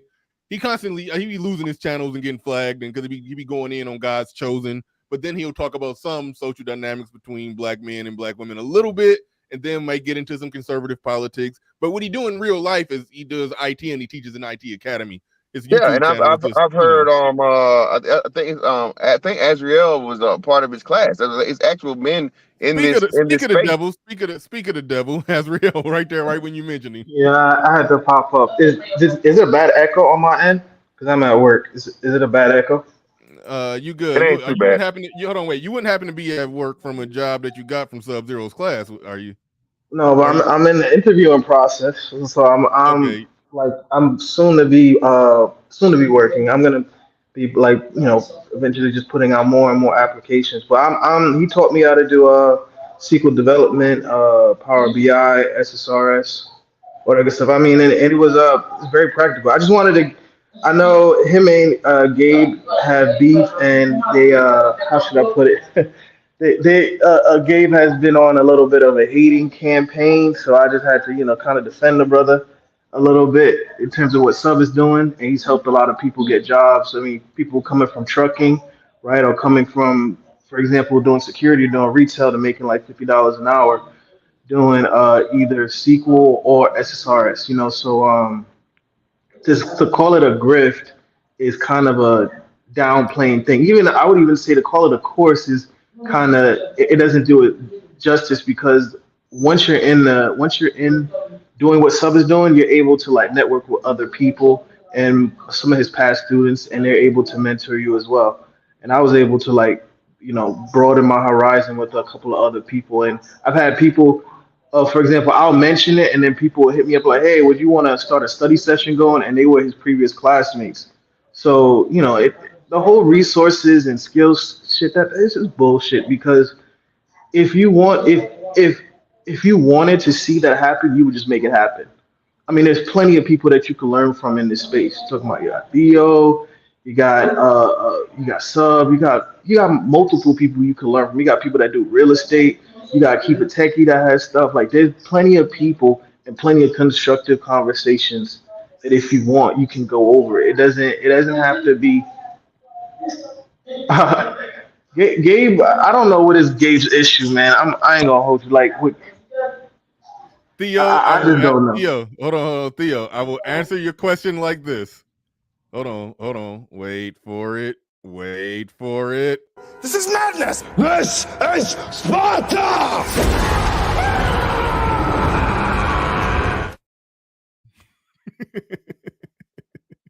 There you go, Theo. Go ahead. Go ahead, Azrael. Yeah, but my thing is, I would like to know, and respectfully, Gabe, because Gabe is giving me stuff. Gabe is giving me a free source code, not a free source code, but he gave me some viable information that I've used in the past. And but what I'm saying is, overall, can you say from the amount of people that compare? Let's put it to the acid test. Compare what you've done, Gabe, to what Sub has done. Sub has helped dozens of people get jobs well into the six figures. They're doing well for themselves, change people's lives. Like, you might have your way of doing things, but where are your results at the end of the day? Okay, let's say you feel as though you're right in how you do certain things. Where are your results? Same thing. And then he has an issue with the like. I don't. You got to notice certain people's patterns. They don't really. Well, let me say this. I ain't about to get into what's Gabe A's results. I mean, I take his word that he has some IT job, and he's a married man. He living his life. It's kind of weird that somebody who has a good career, a happy family, happily married. He does seem to be, I don't know, just the way he moves on the internet is weird. They don't kind of line up with somebody who has all that going for themselves. But I'll take his word. I'll take his word that he is all of that. The fact of the matter is, and I think it just goes to, I think what it comes down to is putting a cape on for women. There are these people who the only men that they go after are the men who criticize women, and the only women that they go after are the women that speak well of men. So it's like, clearly they're anti-black male. They only criticize black men that criticize black women. They only criticize the black women that speak well of black men. They're anti-black male, and so they come in just to hate, disrupt, and distract from But black male to disingenuously derail a black male movement that's changing the worldview of black men and how they're moving in terms and respect to how they operate and how they deal with women. So that's that's some dishonorable shit. But he's a dishonorable person. I'll just say that. And people act as though you can't be black and white. People act as though you literally have your political Saturday morning talk shows. And can we be frank? That probably garners maybe the least amount of views. And that, what's the reason behind that? Is because people don't want to talk about politics. No. Actually, that show does well because we keep it political adjacent. No, what I'm saying is more or less what I'm saying is that you provide the outlets for alternative information on alternative discussions, but they're not garnering the same amount of views as we talking about, like, oh, Dwayne Wade or celebrity gossip, this and the third. Like, people have to be the change that you want to see. If you're going to complain that we're not talking about resources and skills or something constructive, then prime example, I guarantee you, you're gonna have the discussion with Sub this tonight, right? I guarantee you right now, there won't even be 100 people in the chat watching it. Something that could change your lives, you could be making over close to six figures. You'll probably be starting off 80K, and after 5 years, you'll be making six figures. Something as consequential as that. I guarantee you, there won't even be 100 people in your chat tonight, Bernard. But then they want to complain, oh, you guys are not talking about nothing constructive. It's like, get out of here. You're not even putting in the work. If you Well, want to see it, then you got to make it happen. I'm talking about the audience. yeah, no, that's true. But just for the record, and you hit the nail on the head. It's Friday night. It's Friday tomorrow night. I'll have Sub-Zero on, and that is the type. Those are the shows that get the least amount of views, but they're still important shows. If brothers' lives are being changed as a result of that, then I'm all for it. I mean, it can get less views, and it's all good. And then it is what it is. But the political shows, they kind of do get they get some views. They do okay. But the ones when we're truly talking about somebody is saying drop the channel. What channel are we talking about? I don't know, talking about Sub-Zero channel. If that's the case, I don't know. Drop it in the chat room. Either way, RM. But Yeah, thank you, but Freeman's my thing Journal. is, yeah. Yeah, but thank you, Freeman's Journal. It says black man with agency having enemy, plantation bros. Absolutely, 100%. People are speaking against black men who are speaking up for black men. And these same black men who do that, I'm not even talking about Gabe A, I'm talking about other sector, not another sector, people within camp in the black manosphere, they agree that black men be simping. They agree that black men got a messed up worldview when it comes to women, that they be walking into the buzzsaw, that they be doing all that black men out here moving completely 100% goofy when it comes to women, thinking women are made of sugar and spice and everything nice and all of that. And they trusting, they putting life and limb on the line for these women. They doing like the damn, oh my goodness, the dudes who Travis Rudolph, the dudes who pulled up on Travis Rudolph over a lie. Black men are out here operating like that. The black men online saying black men don't operate like that. They're making it their mission to criticize the men who are telling black men don't get caught up by the bullshit from these women. If you're criticizing the men who are sounding the alarm to don't get caught up and entangled into the bullshit with these women, then you're essentially running interference for the women. You're on their side. Your work, there's a word for that. When you make your life's work essentially criticizing men that criticize women. That we call that the simp enforcer. We call that the simp enforcer and the gynocratic goon. And it's like, I don't know. And it's like the black manosphere audience don't even see it. They over there rah-rahing and seal clapping and yeah. And it's like, what the fuck? Like, how the hell do this happen to the space? We don't need the sisterhood. What black men are right now doing to and with the black manosphere, I'm talking about black men within the black manosphere, is worse. Is worse than that damn the hit list of 2017 or whatever it was, when they made up a list and flagged everybody channel and tried to get everybody channel flagged and all of that. What black men are doing to destroy it from within is actually worse than that. It's like the snake eating itself. I was talking to somebody yesterday about that. Personally, I was like, the space in the last 6 months has gotten more cattier. It's kind of a turn off.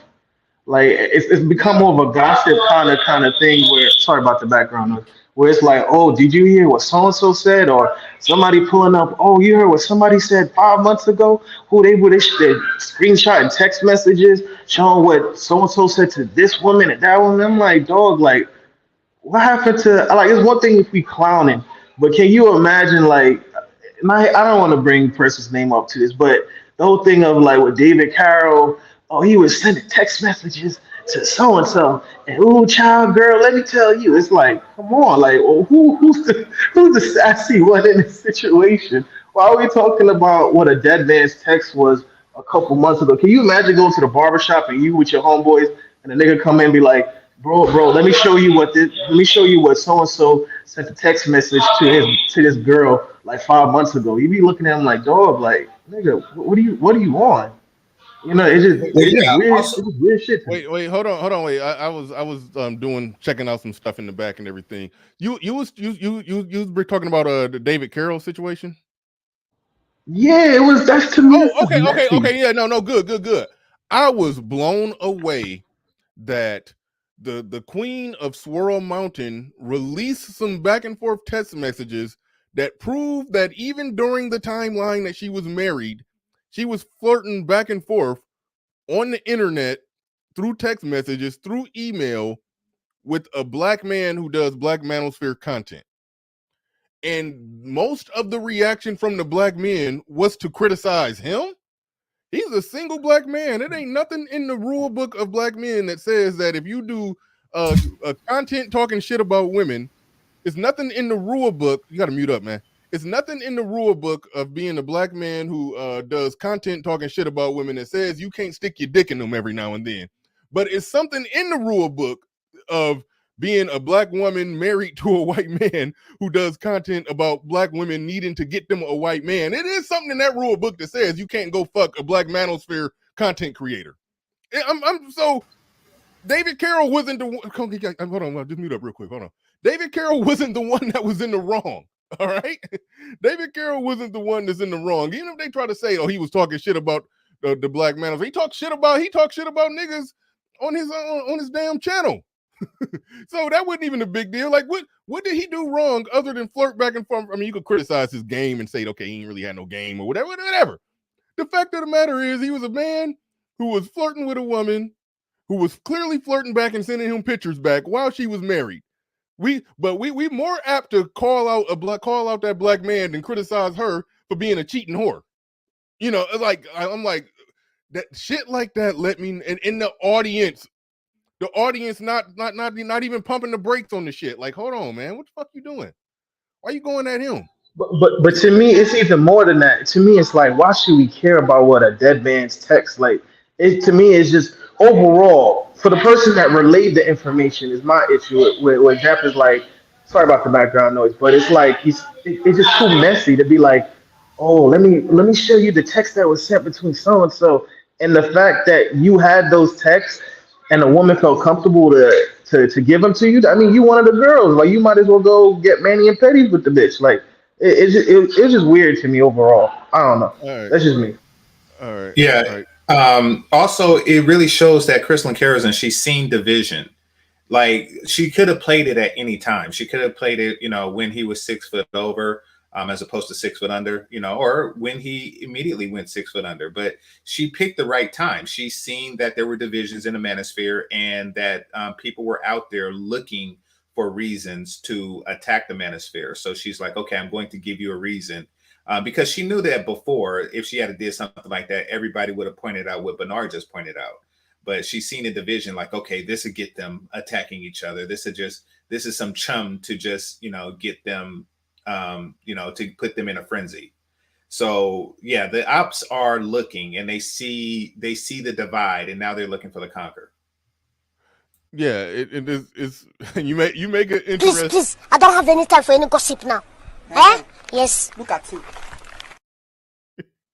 You make a real good point that she know that, let's just say 2020, 2021, when the space wasn't as divided and divisive with each other, if she would have put that out then, she know it would have been just a buffet, a feeding frenzy of content from black men in this space clowning the shit out of her. She saw that much weakness in the space to where I could put out right now that I'm practically, even if they didn't have sex, I put put it like that. My woman do some shit like that, she cheating and she done. In game over. So I don't care how you slice it. That's cheating. That's the high standard I have when it comes to women cheating. What she did was cheating. She knew that she could put it out there that she was cheating on her white husband with a black manosphere content creator, and it would be more criticism of the black manosphere content creator than of her. She knew that. Right, because of the division. She saw that much division in the space. That people trying to destroy the space and just being just completely off code to that degree, to where I could put this out right now and they not even going to notice what I did. They just gonna have a feed and frenzy, just turn into some down piranhas with red meat in the water over what he did and not even notice that I'm sitting here sending bent over pictures to a black man while I'm married to a white man, telling black women to leave black men alone. Niggas and also see it. Go ahead. Also, it's fair to point out the reason that he may have been attracted to her. Because as many of you probably haven't heard, Crystalline Kerosene had liposuction. Crystalline Kerosene had liposuction, and that's something that she had. She had a cosmetic procedure called for the liposuction. brain or for the stomach? No, for like the everything that I'm just that joking. girl. And here it go right here. Here it go right here. Through all that we said, all the sense that we just made, look at it. Niggas still hurt about David Carroll. It's like what happened to this space? Like what the fuck? Like this ain't a gay bay type dude. This is some like it be people who claim maybe they just I don't know. I don't like to use the word agents or the ops, or maybe they just a bunch of simps who see what's going on in the space and say, hey, we could float under the radar, present as red pill, throw out a little, these bitches ain't shit, but then actively work from within to try to criticize everything that the space do. It's like some weird shit going on. How do you interpret what we said? Niggas still heard about David Carroll. What about my analysis of that situation can you say in full grown-up sentences that you disagree with? If you can't do that, then no, you running interference. You're protecting Crystalline Kerosene's good name right now. That's what the fuck you doing. Like, y'all are weak as fuck. Y'all are weak. He's trying to divert because he don't want people to know that Crystalline Kerosene had liposuction. Did you know that, Bernard? Possibly. Now, I don't know if he's trying to not let people know she had liposuction, but I know it make your teeth white every time you say Crystalline Kerosene had liposuction. So I'm not. No, I'm just telling you that Crystalline Kerosene had liposuction because there are people like Sir Tice or like Azriel who may not have known that Crystalline Kerosene had liposuction. So that's why I was stating that Crystalline Kerosene had liposuction. No lie, sometimes being in the Manosphere, it feel like I'm on the rumor report with Breakfast Club with Angela Yee, man, because it just be too much spilling of the tea, man. It's too much for my testosterone. Osama Abdul says BR one David Carroll pink pill, aka slash Crystalline Kerosene secretly elope. I have no idea if that's true. I really don't care, but just based off everything that was leaked out, which she did qualifies as cheating to me. So is what it is. But that's that. Now, Bernard, you mentioned something interesting when you say there's nothing in the man rule book that goes against sleeping with someone, content creator or otherwise. Everybody in the space is playing by their own set of rules. And there are some that believe that it is. And these are typically, like I say, it because everybody's situation is different, they have a different set of rules. And they really see some, and a lot of the rules that many people in this space have, unfortunately, particularly the ones who are within, attacking it from within, are of the mindset of if you appear to have a more active and involved sex life than I could ever have, then I hate you. And that is the real reason behind attacking someone like David Carroll for possibly having sex with or definitely getting sexual attention from Crystalline Kerosene, a woman who had liposuction.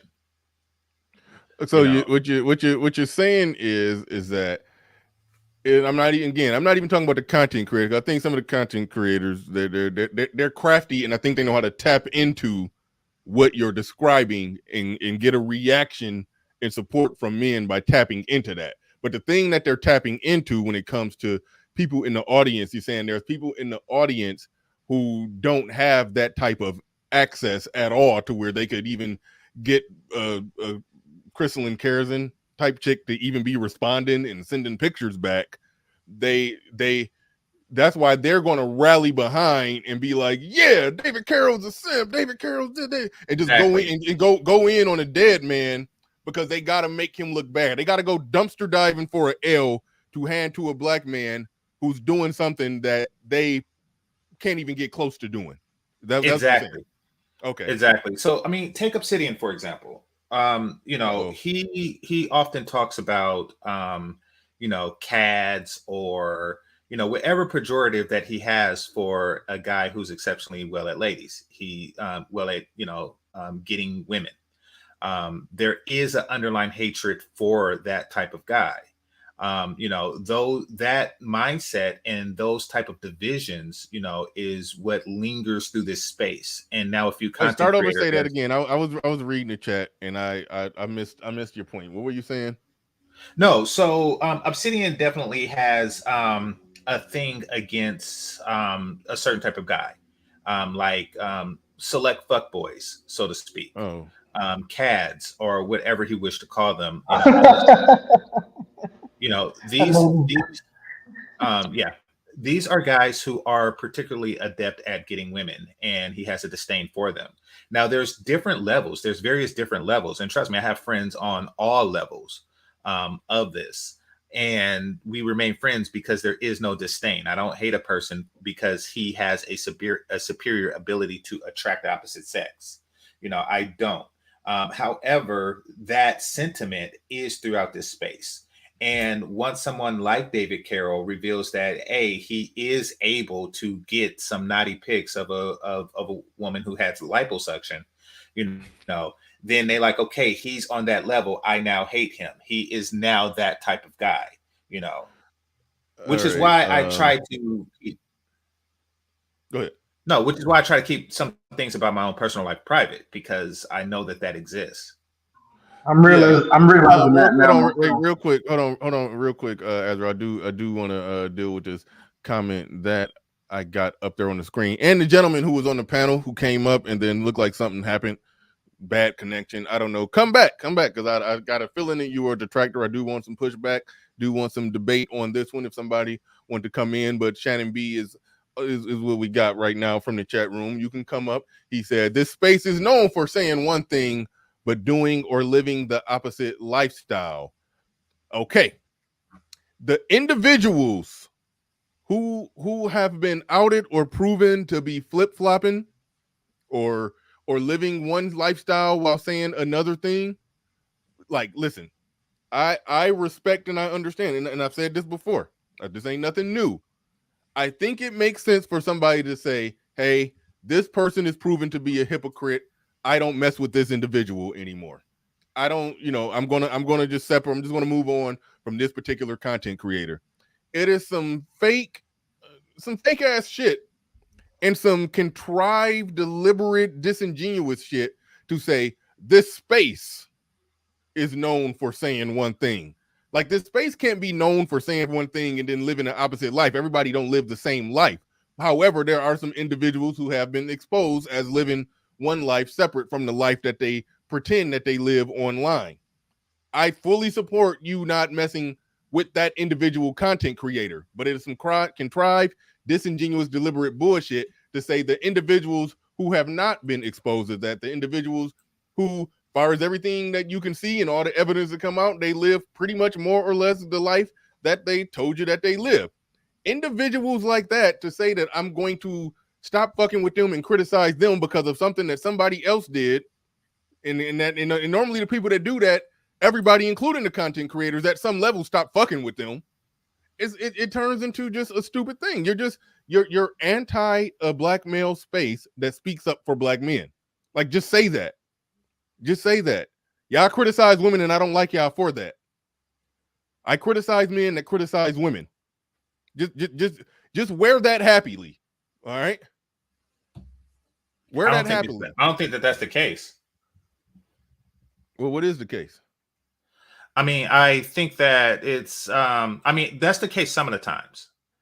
But I don't think it's a matter of criticizing women. I think it's a matter of fucking women. They're upset because he's fucking women. I'm talking about in the David Carroll instance. Like, what hypocrisy is there with him? I'm not really familiar with his content, but did he ever say, don't put your dick in women who had liposuction? Did he ever say that? Because then he would be a hypocrite. Yeah. I mean, I think he was definitely on record saying that these chicks talking about white man this, white man that, if he made it very clear these swirler chicks, divester chicks, they still fuck niggas. he's made that very clear. So it's really not about that that got them riled up, because he hasn't, done anything that's, blatantly hypocritical. It's really more to the fact that he got sexual attention that is very difficult for a lot of modern men to get, and I understand that it is. I'm not, knocking somebody for, I know what the marketplace is like. So it's not something that I'm against the general population for. I am against the way that the general population is reacting towards it. Lashing out at other men is not the way to go about this. Absolutely. And shout out to my man Machismo TV in the building. He says, well argued on your part.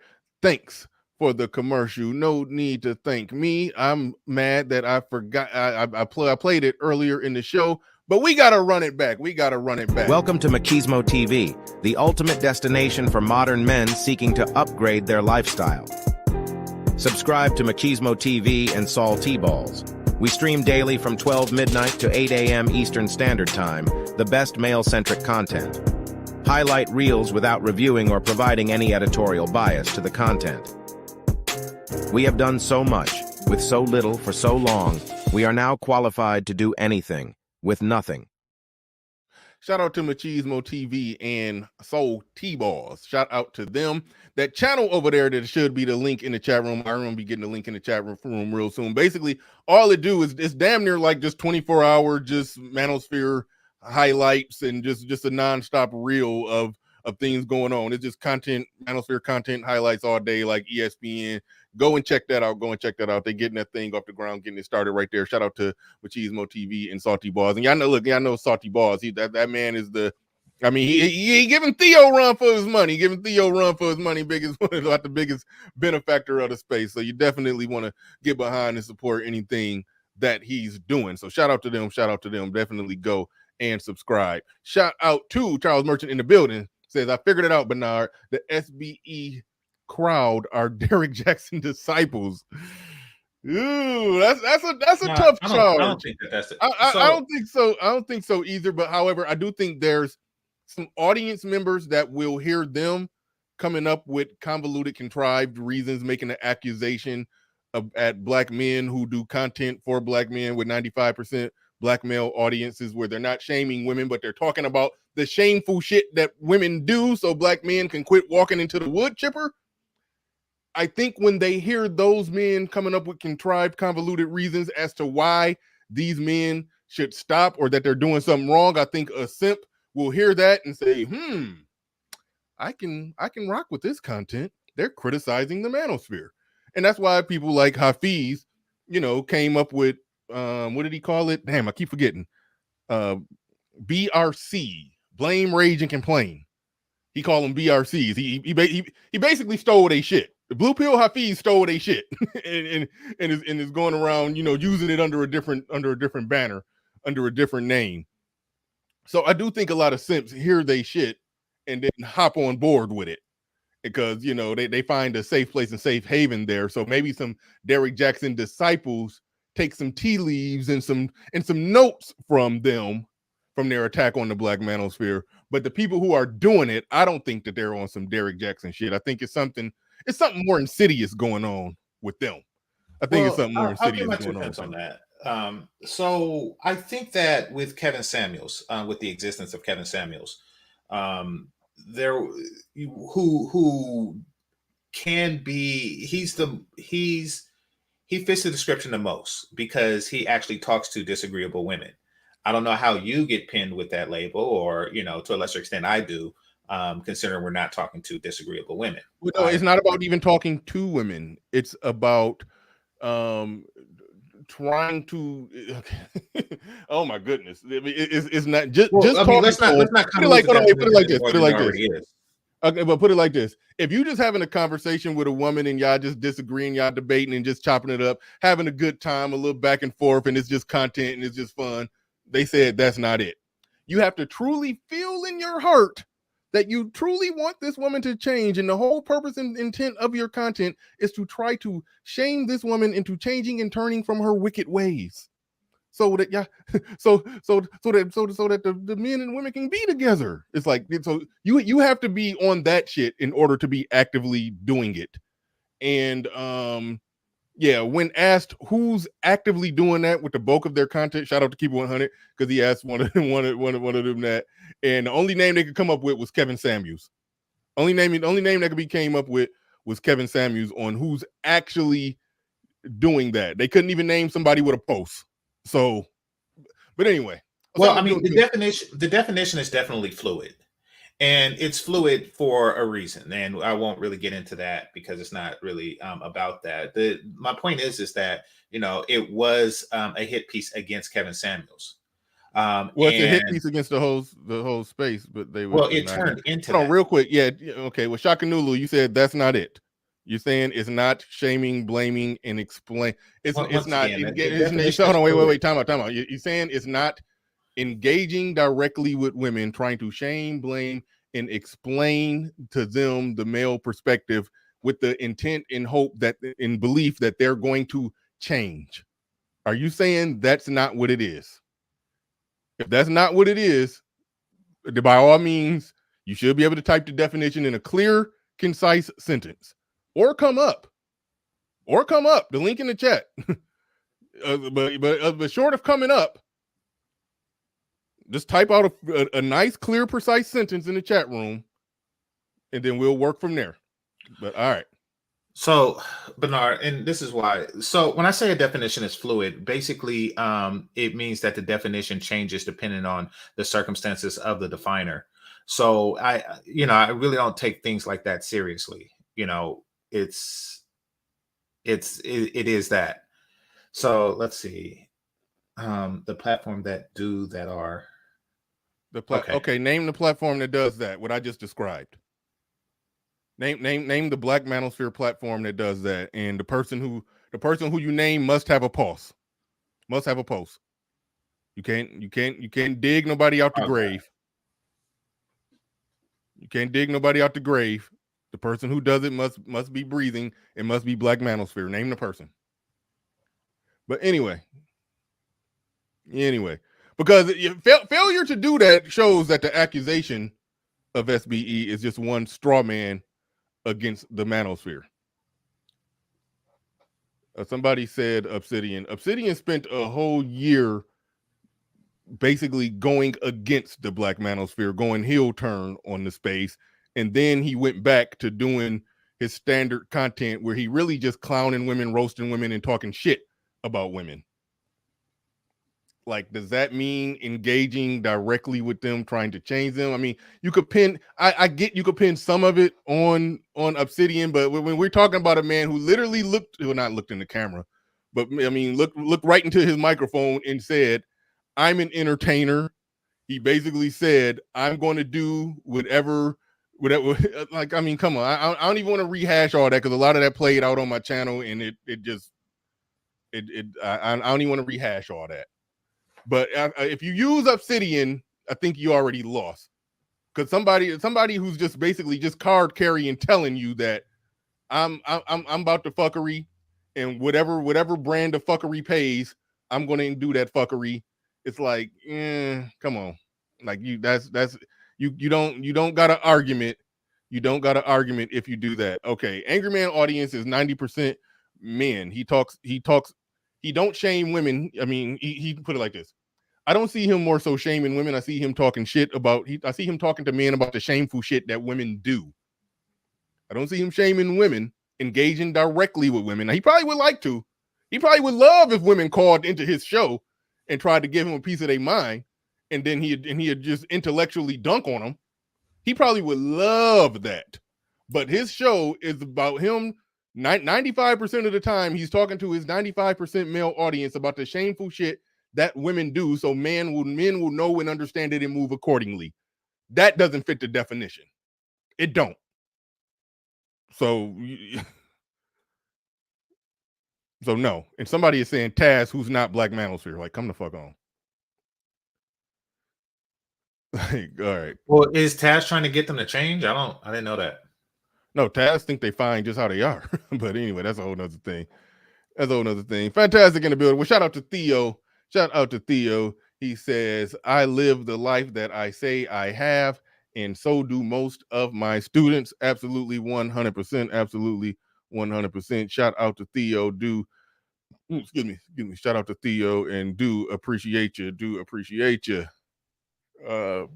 Fantastic in the building. What's going on? Yeah, man. So listen, bro, and y'all, I try to stay away from the SBE shit because people want to act like I do too. I yeah, but legit do. I really have to, and this really just hit me like within the last month, bro. Do y'all understand that nobody's more SBE than black men? Do y'all understand that? Y'all understand? Literally, like I said, and it's crazy to me, right? This whole thing is shut up, nigga. It's SBE. What you complaining for, nigga? You know what I'm saying? Why can't you do it, nigga? Why can't you do what I did, nigga? Why you can't get no pussy, nigga? Why you gotta buy a passport, nigga? You know what I'm saying? Why you gotta, you know what I'm saying? It's bruh. That's why I don't even understand. But I do understand. Listen, man, this stuff is the reason why there's no solution for it, and Game Changer touched on it, and we all, bro. Give me identical twin brothers, bro, and they live two totally different lives. Same face, same literal fucking DNA, bro. But those are two separate men. So me telling you, dog, that, you know what I'm saying, hey, man, if you do this, and this, you're going to be successful. If you do this, and this, that bitch going to do what you tell her to do. If you do this, and this, you know what I'm saying, you're going to have success in whatever, you know what I'm saying, or you'll be able to get out of whatever situation.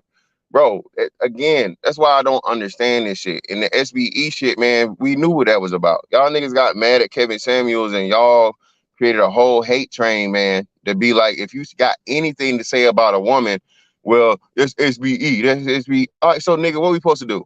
So we supposed to just let the bitches run roughshod, right? And just do whatever the fuck they want and never complain? Do you know that's what no other man on the planet does? Every other man, the way he has regulation of his woman, and his woman gets in line and stays in line, is like, hey, look, bitch, you're going to do this. And if you don't do this, we not fucking with you. We're going to exile you. We're going to punish you by excommunicating you from the community, from the culture, from whatever. Nobody's going to touch you. You're going to be a fucking pariah. Okay? Well, hold on, wait. More so what we're doing is we're trying to get men to have that mentality. Because, you know, it's truth that women going to do what the fuck they going to do. They're going to do whatever they can. They're going to do whatever society let them get away with, and whatever the man they dealing with let them get away with. The message here is for men to not be don't be some weak ass dude letting a woman run over you or accepting whatever bullshit that she lay out before you. That's the message here. Thank you, Bernard. That's another big piece of that too, Bernard. Listen, what y'all say is, bro, just because I'm talking about the woman don't mean I'm talking to the woman, bro. I'm not talking to that bitch. I'm not talking to no bitch that's getting food stamps on Section 8 and goddamn, you know, Medicaid, Medicare, all them shits at the same motherfucking time, man. I don't care about that bitch. I'm talking to the young dude out here, man, and which is becoming more and more prevalent. Another thing too, man, is it's hard to look outside yourself, right? Because most of us are like 30 plus. We grown ass men, bro. And some of us had, you know, the older you get, the more semblance of, you know, masculine interactions you had. Y'all got to understand, man, these boys now, they have no male leadership at all. And eventually one of these days, bro, this shit, just like, bro, prime example of why I tell you, bro, I'm never gonna shut the fuck up. Do y'all understand, bro? Shira 7 is like the biggest fucking thing on fucking TikTok right now. Shira 7 been talking this same shit, bro, for hell, what, at least 10 years or what, however fucking long she been doing this, her whole YouTube career. This bitch about nursing home age now, okay? And she done blew back up. Why? Because there's a whole new generation of people, women specifically, that picked her content up and they're fucking making this shit boom. But that's why people in the audience are mad and disgruntled and lashing out at content creators, because they're saying, see, the women aren't changing. What y'all are doing are not working. It's not working. The women aren't changing. She-Ra 7 is getting bigger. That means the women are getting further and further away from from being better. So they come into this, they come in at this with a Yeah, an a permanent idea straw of man. Yeah, niggas, and that's why I said, man, the hoes was winning shit, bro. Y'all did so. Y'all niggas shot y'allself, Barney Fife and motherfucking Cheddar Bob yourself so many times around here, bro. I was just embarrassed, and that's why I left it alone, because you niggas weren't understanding, bro. A lot of this shit, bro, is far deeper than just content or whatever, bro. This just gets into motherfucking psychology and spirituality and a whole bunch of bullshit, bro. Y'all niggas just don't wanna acknowledge or realize. But hey, it is what it is, bro. Listen, at this point, bro. Listen, all I'm gonna say is this, bro. If you don't fuck with, like again, Shannon B. Shout out to Shannon B, bro. Another guy, same thing. I don't know why he's around. He has the right to be around, but constantly you Manosphere niggas this, you Manosphere niggas that, SBE, whatever, la la la la.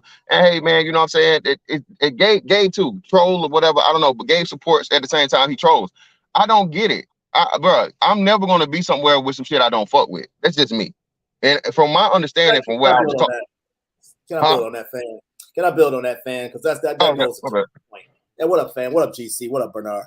I don't know what this jihad is with the Manosphere. You know, GC, I'm just using you. You know, what happened with you is some fodder for my explanation here. Whether it was the Apocalypse, Stove Gate, GC Accusation Gate, ARCKS and David Carroll transitioning, some obscure dude in Colombia who they tried to, put the passport with brothers with who got hemmed up. Whatever happens, they try to blanket that with the entire Manosphere. And it's lame as fuck. You know, you got people in this chat right now. I've begged them to take the link. Oh no, it's too noisy where I'm at. Throwing shots at other content creators. Go to their channel and say that shit.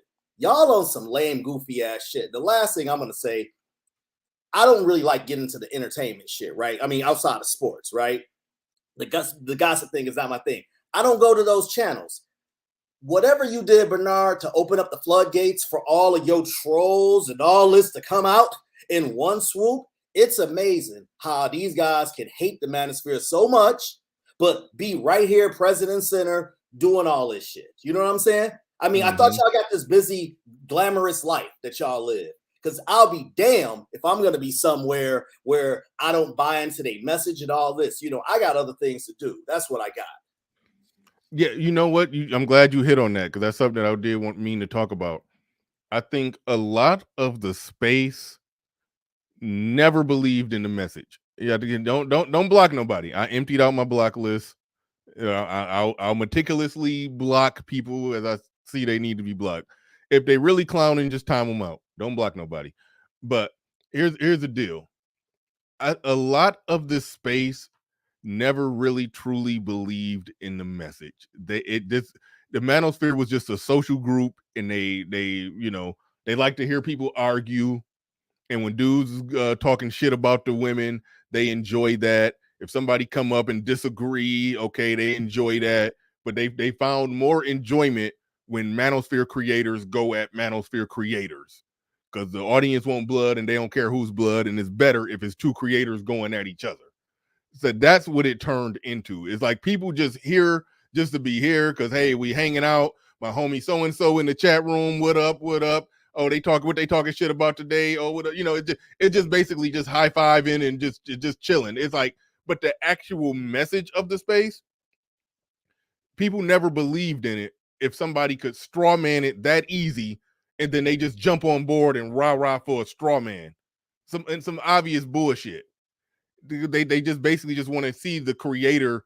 They just want to basically see people come at the creator and talk shit about the creators. That's really all it is and all it turned into. That was a little disheartening when I came to that conclusion. It made me like say it. Y'all have no idea how I shouldn't even be talking about this. Sometimes I just be like, fuck it, this space don't even, the Manosphere kind of did his job. The BGS be talking about this. It kind of did his job.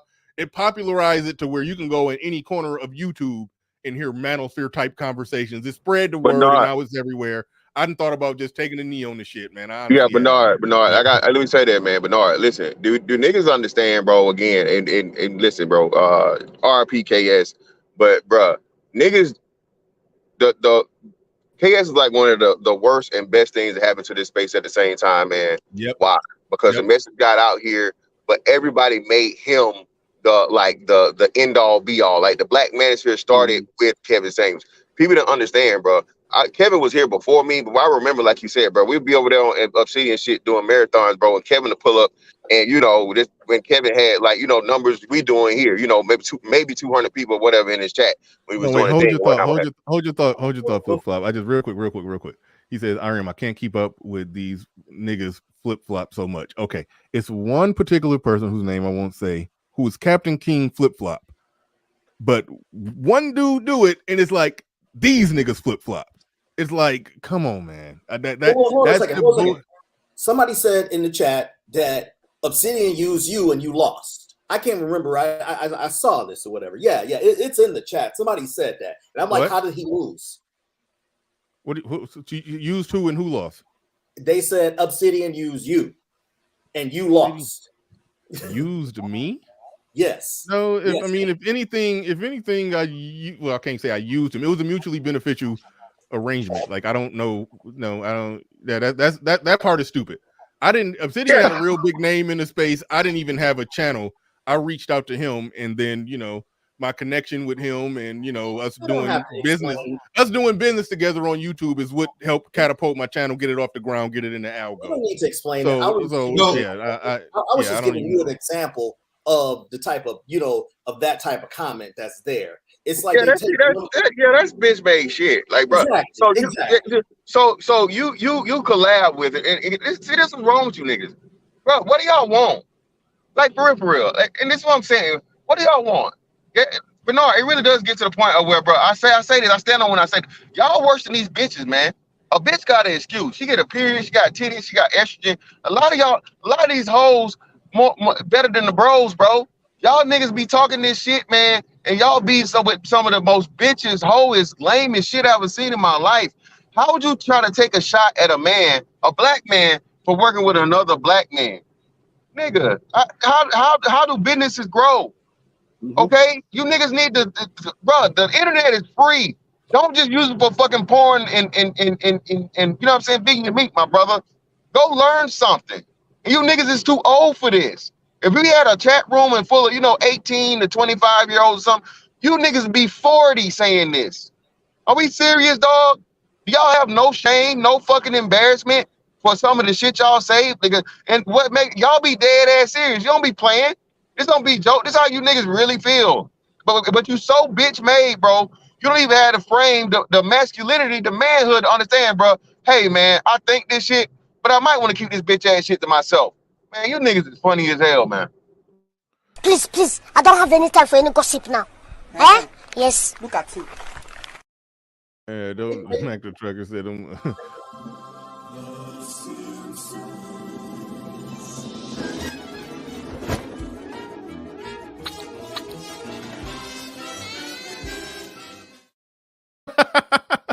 I didn't know Zion was added to that. That was funny. That was funny. Like, Bernie, I know Theo gotta go, but they try to make it like we're this echo chamber in this, when every one of us have disagreed with each other that's right here on this panel, on each other's show, with the exception of Theo. He doesn't have a channel, but it's like we don't challenge each other or anything like that. Theo left. Come back, Theo. There we go. He came back. You see what I'm saying, fan GC? It's like now these guys that all we just doing is high-fiving each other. And and it's never no pushback or anything like that, which is complete bullshit. All right, we about to go to Theo in the building. What is going on, Theo? What's up, and salute? Hey there, thank you. Sorry, something was with my browser, so I got dropped there real quick. My view is that we're here in the Manosphere in order to promote and enhance and improve the lives of Black men, and also to share our stories with each other and make sure that we don't fall into various traps. For example, I love BMT. I love his stories. I love his stories about BMT. They're great, and I like listening to it. Which BMT? Who you talking about? Baby Mama Terrace. Oh, Mr. Palmer. Mr. Palmer. Yeah. Okay, got it. I love listening about it. I love listening to Game Changers analysis. Sometimes he's thinking about things I've never even thought about before, and I just sit there and listen to it. I don't have a channel because I don't want to get into the beef.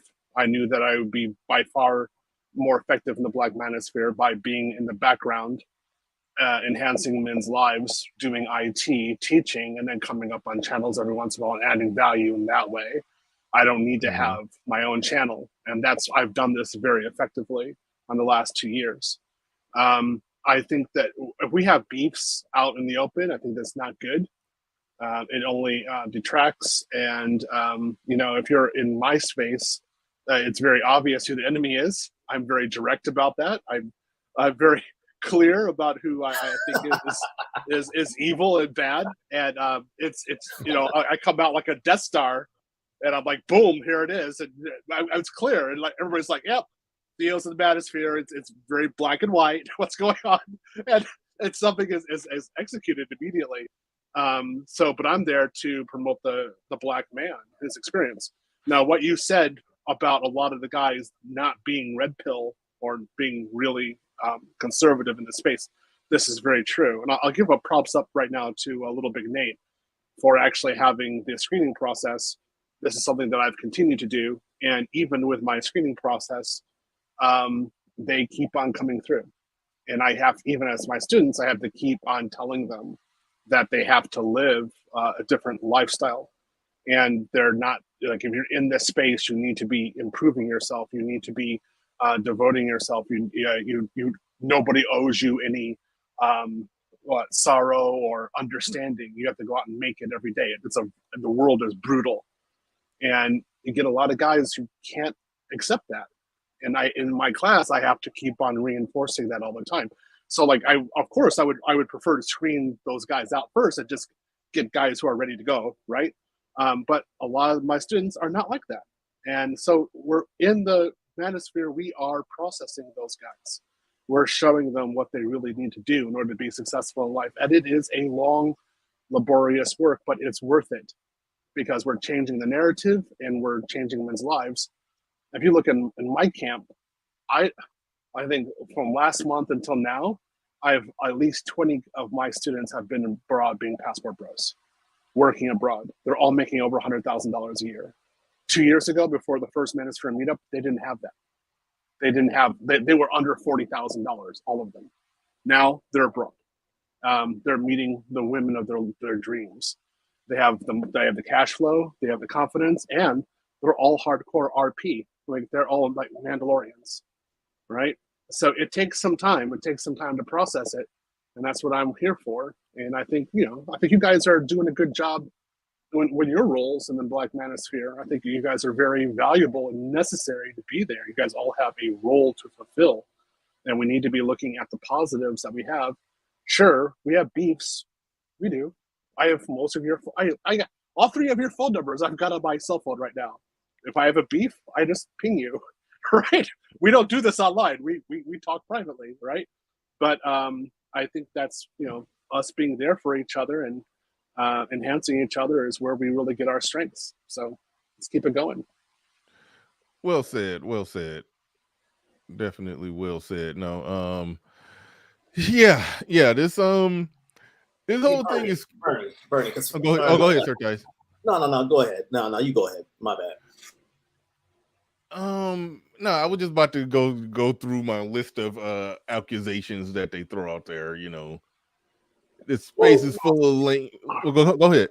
I'll just say, as I said earlier, a lot of this is just content for the detractors because their regular content is garbage and gets low views. Yeah, I said it. I'll say it to them, even though I don't go to their channels. Kind of like what y'all do to here, and y'all bring that shit here. So, be more interesting is what I say. Yeah, well, see, the thing is, when you say detractors, I mean, what exactly are you talking about? That's what I always like to say. Well, no. I'm not. When I say, who are you talking about? Like detractors, like people who are literally outside of the space and hating on the space? Or are you talking about the people who are hating on it from within? Like, those are two completely different animals to me. The ones from within, they get weeded out, in my opinion. I think there's somebody. Let me say this. I'll use a personal example. Whatever. Theo probably knows who I'm talking about. There's somebody on social media who I don't know, but who knows me. You know, I guess they've heard me on these panels, and they've reached out to me, and they've said some comments about the Manosphere. Or they said something about NATO love this one. The Manosphere hates families or whatever and all this. And I'm in my head like, what? You know, I said, can you point out exactly, you know, I'm typing, act like I'm typing. Can you point out exactly what? And the person blocks me. And I'm like, wait a minute. I didn't even ask this guy to be a, you know, friend or whatever. Next thing I know, this person re-adds me again. And then it's still talking about the Manosphere stuff. So I just, you know, I had some time. I went to their channel, 30, 50, 100 views, you know, on things. But then when it was the Manosphere stuff, he got into the hundreds and the thousands and things like that, you know. And it's like, I said, okay, this is nothing but content strategy. Shout out to whoever came up with that term, you know. So, and I see this on other things. Hell, I'll say one name because I actually like the guy when he's not talking about the Manosphere, and that's AM1. You know, it was a big blowout between Fantastic and not between Fantastic and AM1, but Fan, AM1, the SBE guys, we'll call them, and all this. And I like AM1 in a sense, you know, but Fantastic made a point. It's like, dude, all your other videos are very lowly viewed until you talk about the Manosphere, you know. And that's my thing. If you're going to be a content creator, be a content creator and stick to it and, you know, stick to your niche. But if you're trying, I'm not saying you can't delve into these other topics in a sense. I don't want to, you know, I'm not trying to police what they can come up with. But again, it goes back to what I said earlier. I'm not talking about things that I don't care about. You know, like I generally don't care about what this rapper or this rapper's doing or whatever. So I'll be the last person to do content on that, even though that's what drives the views. But these people, they're hypocrites in their message, if you want my opinion. If there's so many damn lames, so many damn goofies, why the hell are you talking about these so-called lames and goofies? Here's the deal, and I mean, you mentioned AM1. You said you like him. I mean, what he's doing is dishonorable. That's all to it. It's a black male space that speaks up for black men. Like, no, to anybody who's making it their point to try to disingenuously make arguments about that. Like, no, that's I can't. I can't even play nice with that. You know, like that shit is ridiculous to me. I'm talking about his normal stuff or whatever when he talks his you know, because he's more on the he's more on the graphical design side, you know. Yeah, it's hard to find graphic design videos on his channel. Yeah. It's really difficult. I know him more from Sub-Zero things. And by the way, it was somebody in here that was trying to shit on Sub-Zero before Osrio came up. And I said, you know what? I'm gonna sit back on this one or whatever. But I'll give you a hint. It was one of these people. Well, here, I won't reveal what I know about them, but Sub-Zero challenged your ass to a fade, and you bowed out to that. All right. Yeah. Go to Keep It 100 channel. Him and AM1 had a debate on essentially a lot of the topics that we've been talking about today. And when to say that Keep It 100 completely eviscerated and cooked him is the understatement of the year. Like it was brutal. It was brutal, and it fully exposed the fallacies and the straw mans that they roll out with this shit, with this basically this anti-black manosphere content. It's that's happening within the black manosphere. It's wild. But go ahead, Theo. You was about to say something. I always say, like, the only way that you can try to diss Sub-Zero is you're not intelligent enough to understand why he's valuable. And if I look at his work and I look at his path and what he's doing with databases, and I'm like, even if I didn't agree with what you're doing in the black manosphere, I respect you as a fellow professional because you are very intelligent in database and administration and construction and architecture. The man is good. He belongs in top level enterprises. And again, if they're dissing him, I'm looking at him like you're just showing that you're an idiot. Why do you straight think out? The same person that does that is the same person with you? You know who we're talking about, okay? Yeah, I know. And they want to be seen as the main guy. That's what it's about, okay? How come you didn't step up? But wait a minute. You were blocked on this channel. Then, lo and behold, you appear, which tells us all you're doing is watching it. But wait a minute. You got a wife and this lovely life or whatever and all this, you know, dude, I am one of the most easily accessible people or whatever, and I'll say this thing to all their faces, okay? But I'll end on that one. Yeah, but see, like I can't make it. It has to be water under the bridge. I don't have to. I can't pay attention to that. I mean, you're in my group. You know what we're doing. I got guys doing scripting right now, right? Python scripting. That's advanced. That's actually a very good skill. I have guys who wanted. I commented about that too. You know. Yeah, I saw in there. So I got guys who want to do databases. I send them over to Sub-Zero. I got guys who want to do full hardcore Python. I send them over to International Passport, and they send students over to me. We're working together. We're trying to figure things out. We're solving problems. We're solving problems that these guys have with interviews, with their resumes, with their LinkedIn. We're actually doing the work. I don't got time for the crap. So when some guy starts trying to diss me and stuff, I'm looking at him like, you got zero work. Like, I don't even pay attention to you. I'll just nuke you from every once in a while if you really get out of hand. So I can't. I got money like that. But either way, you see how this work, where there's another topic that's going on, a more entertaining topic that draws a crowd. But in the midst of that, someone like Theo, you know, Theo comes up, and then we talk about tech and IT. And his links, well, he don't got an exact link to get dropped, but he got an email. But either way it go, people get connected. People get connected, and networking goes on behind the scenes, because we've built a network of black men here. So the skills and resources and all of that stuff, it gets done. It gets dealt with. You can't just do dry content. Skills and resources and skills, resources, IT trucking. You do content as something else. That's the backdrop. That's the main thing. YouTube is an entertaining medium. You build an entertaining YouTube channel. Now you've corralled a bunch of black men together, and those who want it can be connected and sent to people who can guide them in the right direction if they want to pursue a career path in this way, if they want to pursue it in this way. And the people who have those, the classes, the courses, they talk and they exchange notes with each other. Somebody come to him for one thing, he don't got it, like Theo said, he send it in that way. It's that type of networking going on behind the scenes. There's countless number of people who, you said watch the trucking slander. Not the Max Trucker. You're not even listening. That wasn't trucking slander. I'm just saying. And like, Jesus Christ, that wasn't trucking slander. I was just simply saying that there's people here with resources. There's people here who have invaluable information and insight, and they all get connected with each other. They all work together with each other, amongst each other. People get fun. Like, I'm having Sub-Zero on tomorrow. Going to try to use my platform that I've built to try to funnel as many black men as possible into his IT classes. That gets done. That's get done. The focus, people, we get criticized. Y'all focusing on women. No, the men who focus on women are the men who walking into the buzzsaw in the wood chipper. Those are the men who are focusing on women.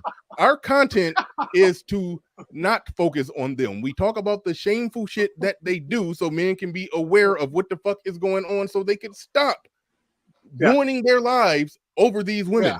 That's what we're doing. That is the message. Anybody trying to derail that message is a piece of shit, as far as I'm concerned. A total piece of shit.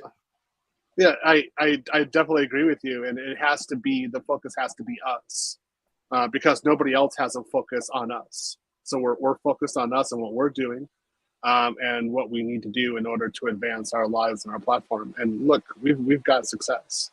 Again, I'm about to drop because I've got a meeting. Actually, my air conditioner is out in my house. I have to go buy another unit because it's actually like 91 degrees inside my house right now, so I gotta get that done. But I got over 70 guys who are certified. I've got over 30 guys who are making over $100,000 extra each per year, and I did it all for free for these guys. And it's working. So it's wonderful. I'm glad. I'm glad that it's working, and we just need to sit here and be together with each other and make stuff happen. All right. All right, cool. Good stuff, Theo. Good stuff, Theo. Thanks for coming on up. See you guys. Behind you, 100%.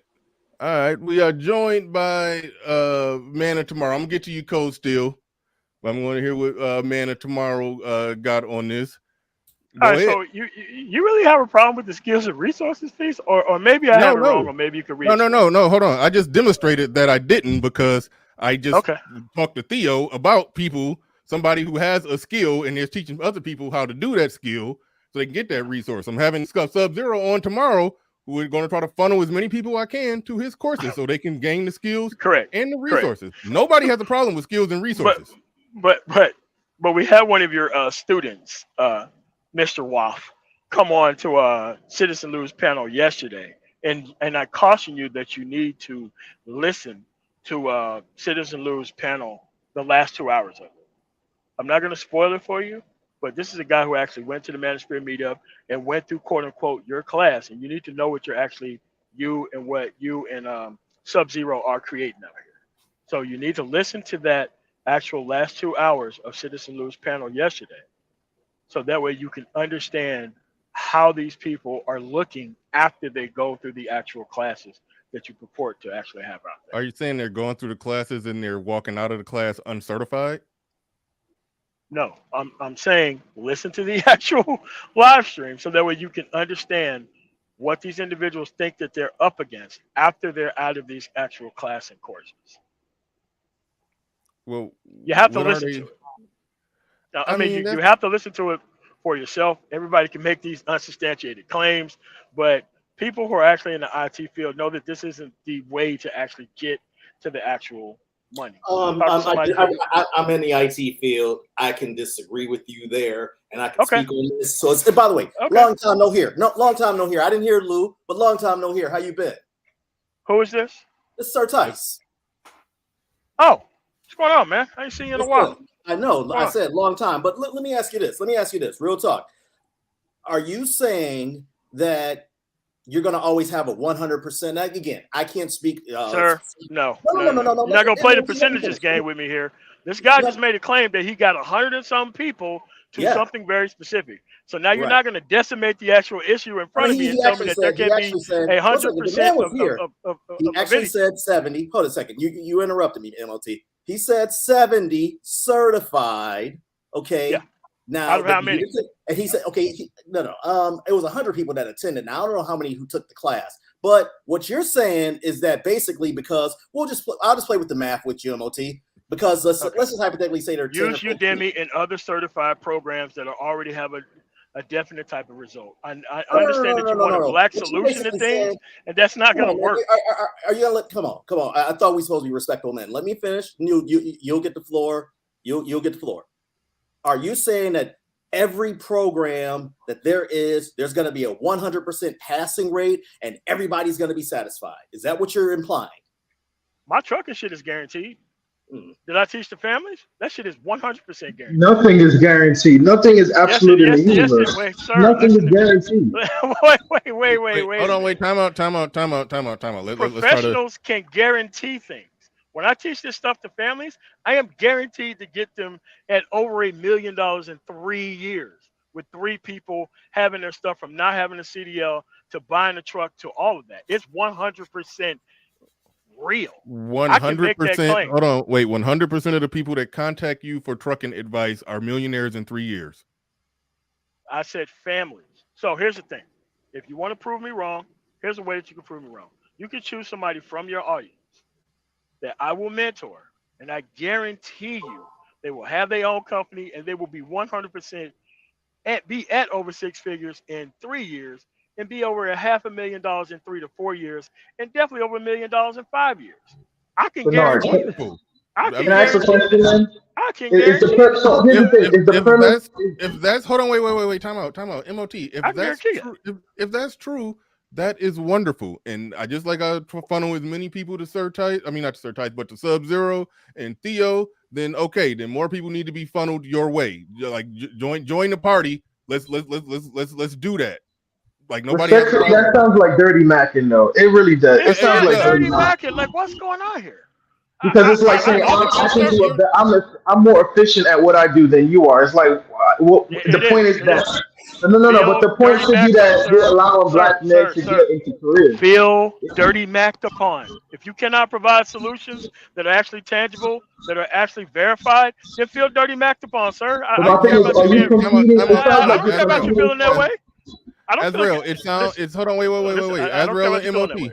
Azrael and MOT. It sounds like that Theo and Sub-Zero are providing, things that's beneficial and helpful in getting results. It just sounds like MOT is making an argument that he gets better results. But still, that's not a knock against somebody. The person who can make 80% of their free throws is still got a good free throw percentage, even though he's not as good as the person who shoots 97% from the free throw line. Like, so that's why he's saying is that's why he's saying it sounds like dirty macking and just saying it doesn't. Like every time I hear dirty macking, it's just somebody who I shouldn't even be trying to listen to. Trying to use these terms about dating and relationships. We're talking about real and tangible things and getting people to actual money. All right, so what I would do is I will work with Dollar Watch. Real intangible things like people getting IT certification. That is a real intangible thing. If you're saying that your trucking can get people paid sooner, that's great. Like who? Okay, so all right, so the conflict. Where's the conflict? Because this sound like the come to death row strategy. Yeah, okay, whatever. But at the end of the day, there are tangible things out here. There are better ways to go by this. And listen, everything is behind the scenes. There's really nothing out in the open. Agreed. Like, come on, man. All right. So since a Dollar Washer and Imagine Ego, who I'm not going to help, but Dollar Washer I will help. So I will work with this guy, and I will help him. If I think he's already in the trucking field already, so I think he'd probably be easy to work with. But we'll do that. Okay.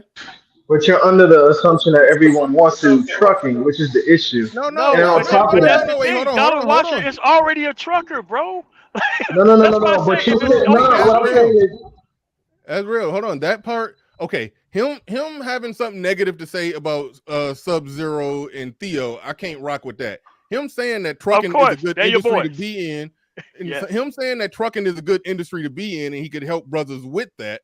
I'm for that 100%. And if he's coming with that energy, I don't think nobody should have pushback for him. But that's not why people got pushback for him. The trucking industry is a good industry to get in. I wasn't even going to be talking about it. I'm in the process of getting a certification on that. I'm in the process of that shit right now. So it's a good. But my issue is this. It's like you said. The point is like, okay, let's say you're shooting 80% from the free throw line. Somebody's like, well, you're not shooting like Steph Curry though. You're not a 90, 40, 50 average player. It's like, okay, but I'm still getting buckets. I'm still doing my thing. No, but the results are shown. You can act this testimony. No, that's not what you represented on actual Citizen Lose. Oh, yes, I did. Yes, I did. Because I did. Yes, I did. Oh my God. Okay. Yes, I did. My testimonial was that I was able to. My testimonial was that let's get it one at a time. Let's get it one at a time. Okay, let's get it one at a time. Azrael, hold on. Azrael. If it's something you could do to crank down your volume a little bit, you sound real like muffled. So like if you could do something with that, good. But go ahead and make it clear and precise. What exactly that are you trying to say to MOT? How do I sound a little bit better? Perfect. Okay, yeah, I have to turn my volume down. My bad. No, what I'm saying is my testimonial is that so the premise of the conversation was, do black men help other black men get into IT? And that's when I said, well, it all depends on your focus group. I said, for example, I was lucky enough to network with people that were under Theo. I was able to network with people under Sub. Now I have networks with people that eventually they didn't necessarily go the AWS route that Theo's doing, but they became Scrum Masters, right? I'm able to network with them and do certain things with them. Now the prime example with Sub's group, there's been people hitting me up that say, hey, I'm one of Sub's old students. Would you mind if I can start a study session with you and you can help me get back on track and maybe I can get a job out for the summer? I kid you not, that's happened multiple times in the last month or two. More or less my point is saying is that they're saying, oh, you have no proof that this is effective. Like there's people that have gotten jobs and there are people that are in the process of getting the jobs, and there's people that are helped. And if you can't get the job, necessarily you won't get it immediately. Whoa, I'm gonna get You're able murdered to tonight? network with other Black people. Okay. So I Yo, don't what's see what going the on? issue is. Why'd you put that up, Bernard? You thought that was cool? I hate that. You thought that was cool? All right. Okay, so I took it as metaphoric. I took it as rhetorically. Yeah, you would. But here's the thing. You know, me and Gabe have our issues, but Gabe was a part of that conversation yesterday, and that's not what you was displaying yesterday. The issue that I displayed yesterday was that I had confidence. There's no reason to lie No. about that. There was not. What am I lying about? Azrael, what was it that you were saying yesterday? Everybody not going to be able to go back and watch it. Okay, here's the thing. Stream on Citizen. On a technical stuff, I said the requisite skills that I've learned. I wouldn't settle for a $35 job. I would settle for something more for $45. I said I'm willing to wait a month if it means I can get out, if I could hold out to get a $45 job instead of a $35 job. And they were like, "Who are you to believe?" You're so delusional. You sound like Keisha. Like, you're arrogant to believe that you just got out of this course and you believe you can make $45 an hour just starting. And I'm like, I know multiple things, and I live in New York. And I know how much car insurance costs, and then to be able to drive certain places, this cost of living where I live is higher. So that would have to reflect in terms of my needs, and that's all I pointed out. And I said I was willing to wait a month, and they were like, "You're delusional. You should take any job that you can get." And I'm like, "That's not having an abundance mindset." I'm like, "I'm good. I don't have money issues. I'm willing to wait a month if need be." And the thing that we tried to bring up. And the thing that we tried to bring up. Wait, hold on, real quick, Gabe. What was wrong with what he said right there? No. Because he's misrepresenting. I'm going to tell you why. Go ahead. Here's the thing. I'm not going to say anything. Gabe is going to clean up the point because me and Gabe was on the panel when this was happening. So let me. And you misrepresented what I said. Hold you said that I was. Wait a minute. We're gonna let them explain it. You laid out what you said. They're gonna. Okay. Let them have it. Let them lay it out for a second. That was one half of the conversation. The other half of the conversation is you had no experience. And the things that you were bringing up as experience and offers were not things that you were personally doing.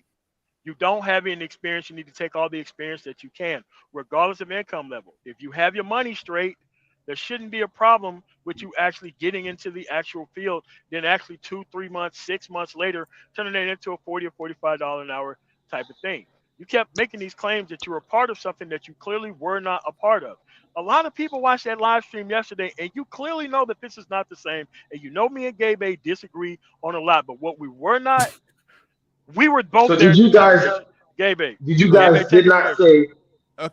not say I should just get anything I want, and that the tech field is changing because of the economy, and there's about to be a recession? Wait a minute. Time out. If I heard everything the MOT said correctly, it sounds like he's saying that Azrael oversold what he was qualified to do. How was that exactly a knock on Sub-Zero and Theo's IT courses? No, just because Azrael was selling wolf tickets. No, he didn't oversell it. He did not tell the truth. He said he had 5 to 6 different job offers when they were actually job postings. I never said 5 to 6 job offers. I never said 5 or 6. I'm not done. Time out. For the sake of argument, Azrael is a fucking liar. Okay, so why take that information and then shit on Theo and Sub-Zero's IT course? No, nobody's issuing on them. Let's start it off there. Nobody's going in on them. That's a lie, because you always bringing them up. You bring them up. Shut up while I'm talking, man. Shut up. Yo, be quiet while I'm talking. I didn't say nothing when you were talking. Let me just finish it. Yeah, you didn't say anything when someone was pressing you, too, but that's another discussion. Come on, man. Don't make me expose you and whatever y'all got going on.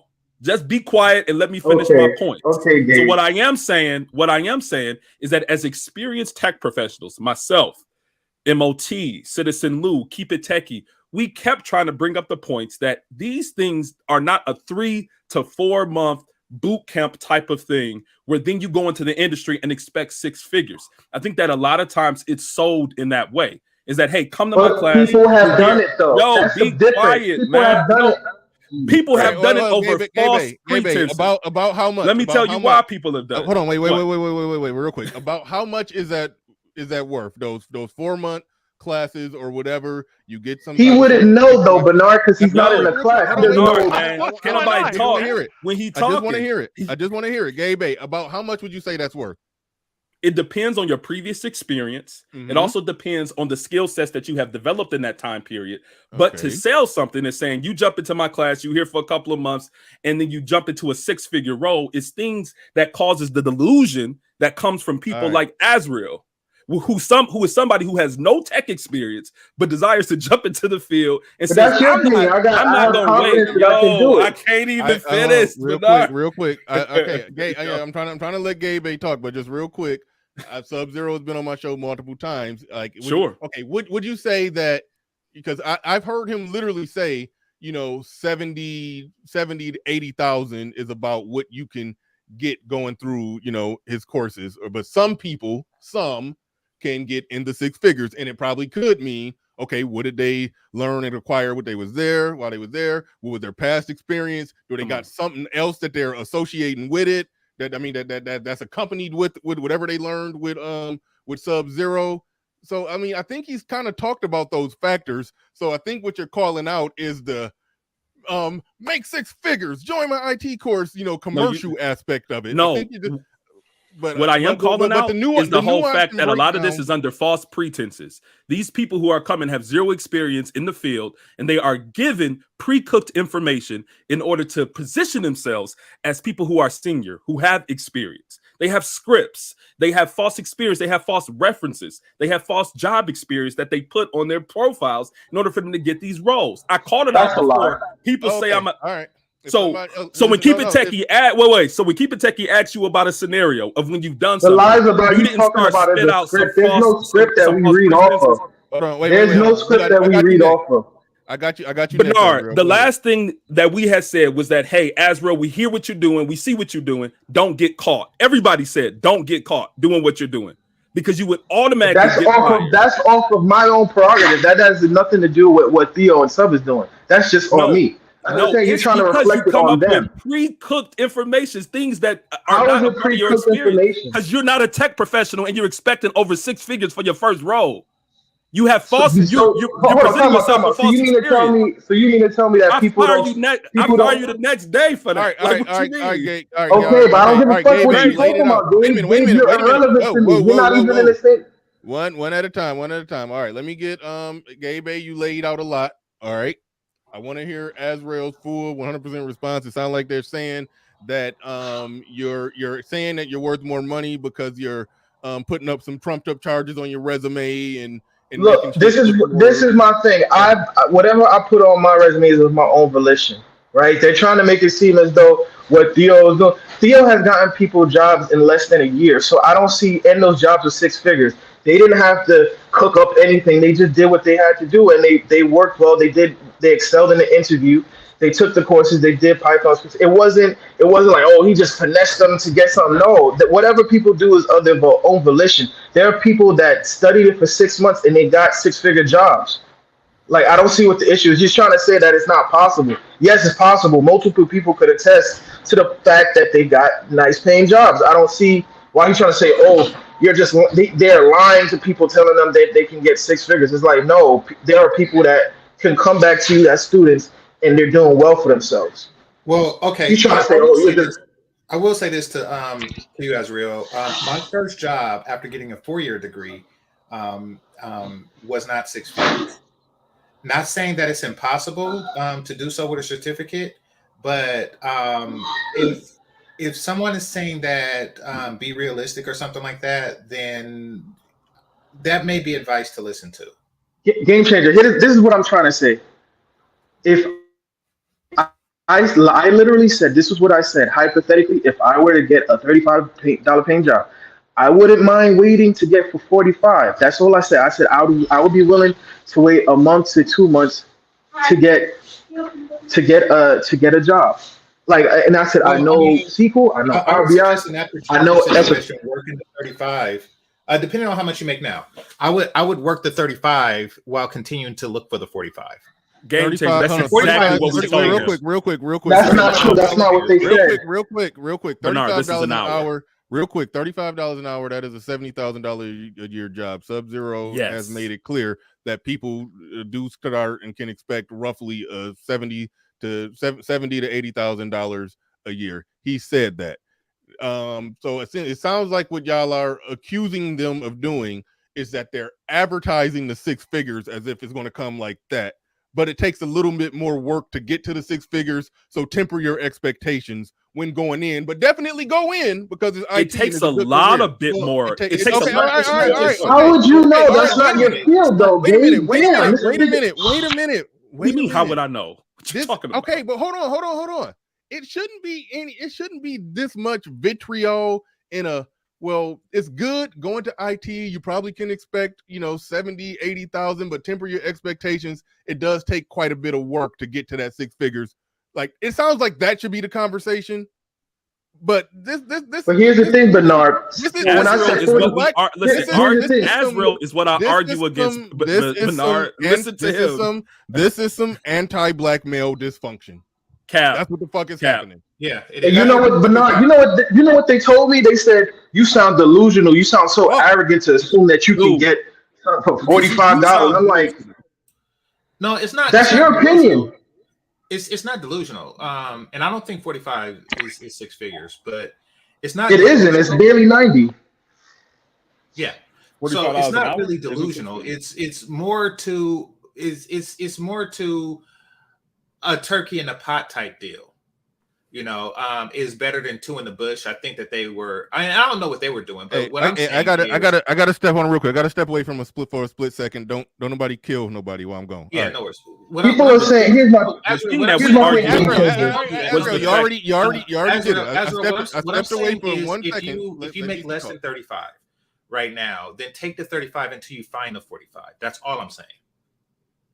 And also the thing that we argued against was the fact that people think that this 3-month course should yield them this type of salary. When we were saying, hey, people need to really lab up. People really need to practice their skill. They need to network. How you know they're not labbing up, though? Yo, shut up. Yo, shut up. Yo, shut up. Let me finish talking, yo. Let me finish. I wish you had this energy for sub, but continue. I digress. And I wish you had this energy for your studying, rather than jumping on panels talking about black women all day. I wish you had that type of energy. Oh, I wish you you mean had like that how type you of troll energy. our You city? actually getting a job in tech. I wish you had that type of energy. You mean like how you troll? Let's not talk about energies here. Goofy. Go ahead, cornball. No, use a cornball. Use a cornball who can't even get a job in the thing that you've been talking about getting a job in for over a year. You don't went through Theo's class. You don't went through sub. Yeah, but you know what's crazy? I doubt you say that to my face, though, Gabe. I really doubt you would say that to my face. I'm the cornball. I really doubt you would say that to my face. I don't gotta say nothing to your face because your lack of results have already dissed you. Your lack of results have already. All right. Don't what type of dude you are? You bum. Do that. Don't. No, I'm a bum. We're gonna show who the cornball is. Don't even play. We're gonna show who the cornball is here. But now we're gonna show who the cornball is, though. Don't talk about a student because he hasn't learned yet. No, I'm gonna talk about a student because he's not listening. Look how. Who the fuck are you, Gabe? Because you're not listening. You know my dad. I'm someone who hires and fires people. What you mean? Man, shut your dick, bro. Let's not blow up the panel over this, man. Let's not. Okay, well, let's do this. Let's do this. Let's all agree that that Theo and Sub-Zero's information is valuable. Let's start there. And the level of value is to be determined, but it is valuable. And since, at least in Theo's case, is free, it is helpful to a lot of brothers. You know what's crazy? This nigga got 2 kids, but he trying to father everybody. Why don't you mind your fucking business and worry about yourself? You just had a newborn, nigga. Worry about your kids, dumbass. Father the panels. You ain't had none of this energy yesterday. He ain't had none of this yesterday, did he? No, don't do that, Azrael. No, that's crazy. No, this is more about Sub-Zero and Theo. What they are doing is to the betterment of black men. That's something that we all agree on. Period. I do think some things are left out. So game changer. I do think some things are left out in the conversations, right? About the thing that things are going to take longer than that. Things about not finessing or not embellishing things about your experience. Those are the primary things that I speak out against, because just an AWS cert in this market is not going to get people, especially as you're seeing AWS laying off. You know what's crazy? He never tells it to Sub-Zero to his face. Sub offered for him to come up on a panel. He'll never go on Sub's panel and explain these profound insights that he has. He'll always go to me. He'll try to shit on me, but he'll never go to Sub's panel when Sub invited him over and said, "Yo, why don't you pull up on a panel? If you have an issue with me." What you mean? How can you talk No, to he somebody did not. He asked you to come. He said, "Come take your bitch ass on the panel, and if you got an issue with him, address it." But you keep dodging and going to niggas that like me trying to talk about other people. If you got an issue with a man, you speak to the man. These goofies. If you got an issue with the man, if you got an issue with if you got an issue with the dude, you go speak to the you go to the student. You go speak to the man. Okay, hold on.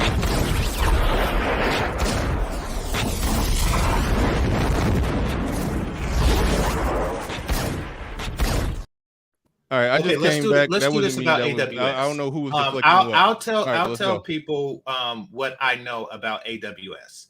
AWS certification is something that somebody with existing technical skill sets add to their resume in order to enhance their capabilities and pay within the industry that they're already in primarily. That being said, there do exist people whose primary and sole occupation is dealing with Amazon Web Services.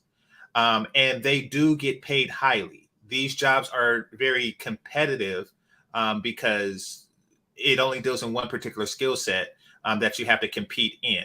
It's very difficult to get these jobs, but they do exist. So I mean, that's a fair assessment. And this is from somebody in the industry of what AWS is. So that's in addition to people with pre-existing skill sets. I already said that, Gabe. Right. So I'm wait. I'm repeating it in large. Let me finish it.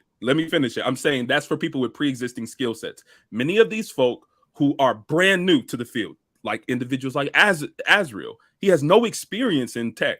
And there's people trying to get AWS certs, thinking that they're about to jump into a 6-figure plus role is something that is the delusion that we speak against. That's my issue. Okay. So explain why there are people that have jobs already making 6 figures though. Can you explain that? Okay, Azra, I just did. Y'all gotta listen. I just did. I said that it's rare, but it is possible that people who solely have AWS certification get a job doing just that, doing web services and DevOps. But according to Gabe, he said you should just take whatever you can get. Apparently, you should just Gabe is saying you need to temper your expectations and gain other skill sets in other areas. What I'm saying is those jobs that are sole AWS administrators are rare, and in the meantime, if you get the 35, then take the 35. That's all I'm saying. Yeah, that's all. But here's the thing. They were on real quick. You can get a $35 an hour with an AWS cert, correct? Did everybody agree on that? You could get greater, but I mean, okay, all right. So that's why I don't understand where the fight is. I understand if Azrael was popping off too much shit and making it sound like he's accomplished more than what he has. You can. I mean, I understand trying. Understand that's that discussion. Understand that discussion, but y'all are making it a bigger, broader issue, an attack against the men who are actively working to help black men who some of them currently aren't in position to make $35 an hour, to get them to the point where they can make $35 an hour, and through work they can later make 6 figers. Why, this is not an issue just in the black hold on, wait, real quick. Hold on. Why a full force attack on the men who are helping black men who are helping black men? Even if Azrael is popping off more shit and is selling writing checks he can't cash. Even if Azrael is doing that, okay, you got him. Why so much vitriol towards the men who are in Theo's case offering a free goddamn course? Can I respond? Make 35. Like you said the question multiple times. I'm trying to respond. I'm saying that this is not just an issue as it concerns what Theo and Sub-Zero are doing, right? These quick learnings and these kind of embellishing. Here we go. Wait. Yes. All right. I'm trying to finish the point. Let me finish the point. Bro. It's not Azrael. Pump the brakes. I think I laid it out perfectly. I'm trying to hear his response, and I think he's talking around it. So let's let him. Let's see if he. I'm not talking around it. I'm talking directly to it. I want to see if you're gonna talk right to it. Go ahead. But what I'm saying is not just an issue with quick classes and one cert in 6 figures, but this is an industry issue because many people, many black men, and many people are coming into the tech industry ill-equipped and ill-prepared to be able to execute on a high level and be successful long-term. People that are coming in with very limited skills with the mindset that, hey, I deserve 100K is the issue in tech. This happens all the time. When I'm trying to hire, because people are thinking that they need to get something based upon a cert or something that they heard on YouTube or something that they saw on Twitter. That is the issue that I'm speaking against. This is not anything personal to me, but those are the points that I have an issue. It is personal because you mentioned Sub-Zero and Theo. So no, I didn't just mention Sub-Zero and Theo. I said it's stuff that happens on Twitter. You're specifically coming, doing your whole.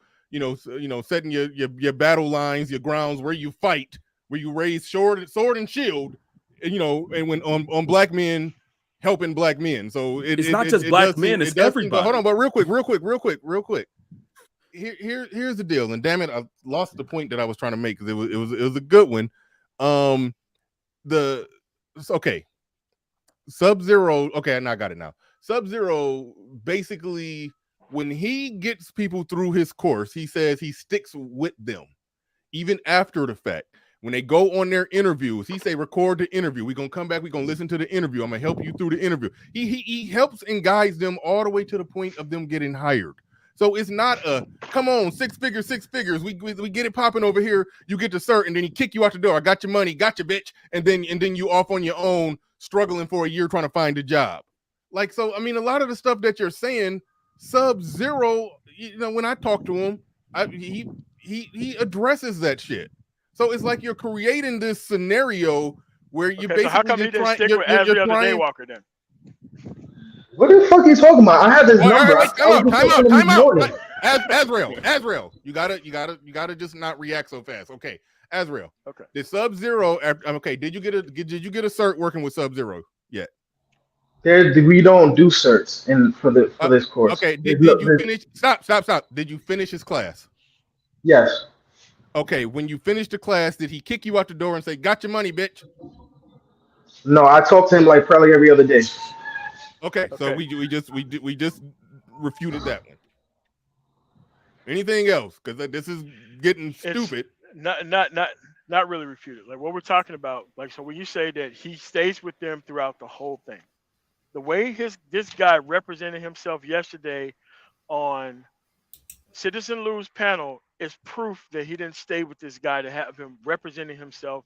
That's a lie. Represented himself. Sir, let me finish. All right. So this is why it's vitally important. But don't bring this on the air, or it's kind of on there already.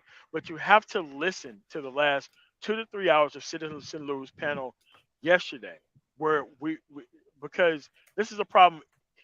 Even when I was an Oracle junior starting out, we're talking about 20 years ago. This is still the same problem because people try to finesse the actual system and try to put a whole bunch of stuff on resumes that ain't there. And then they get into the actual interview. They look crazy. And then all of a sudden, no black men are getting hired because of that bad experience. We're trying to cut corners. Right? We're trying to find the Bernard, do you know these dudes lied on me and said that I said, and MOT said I said it in his chat that I was a database administrator, and I said I wasn't. And he was like, hold on.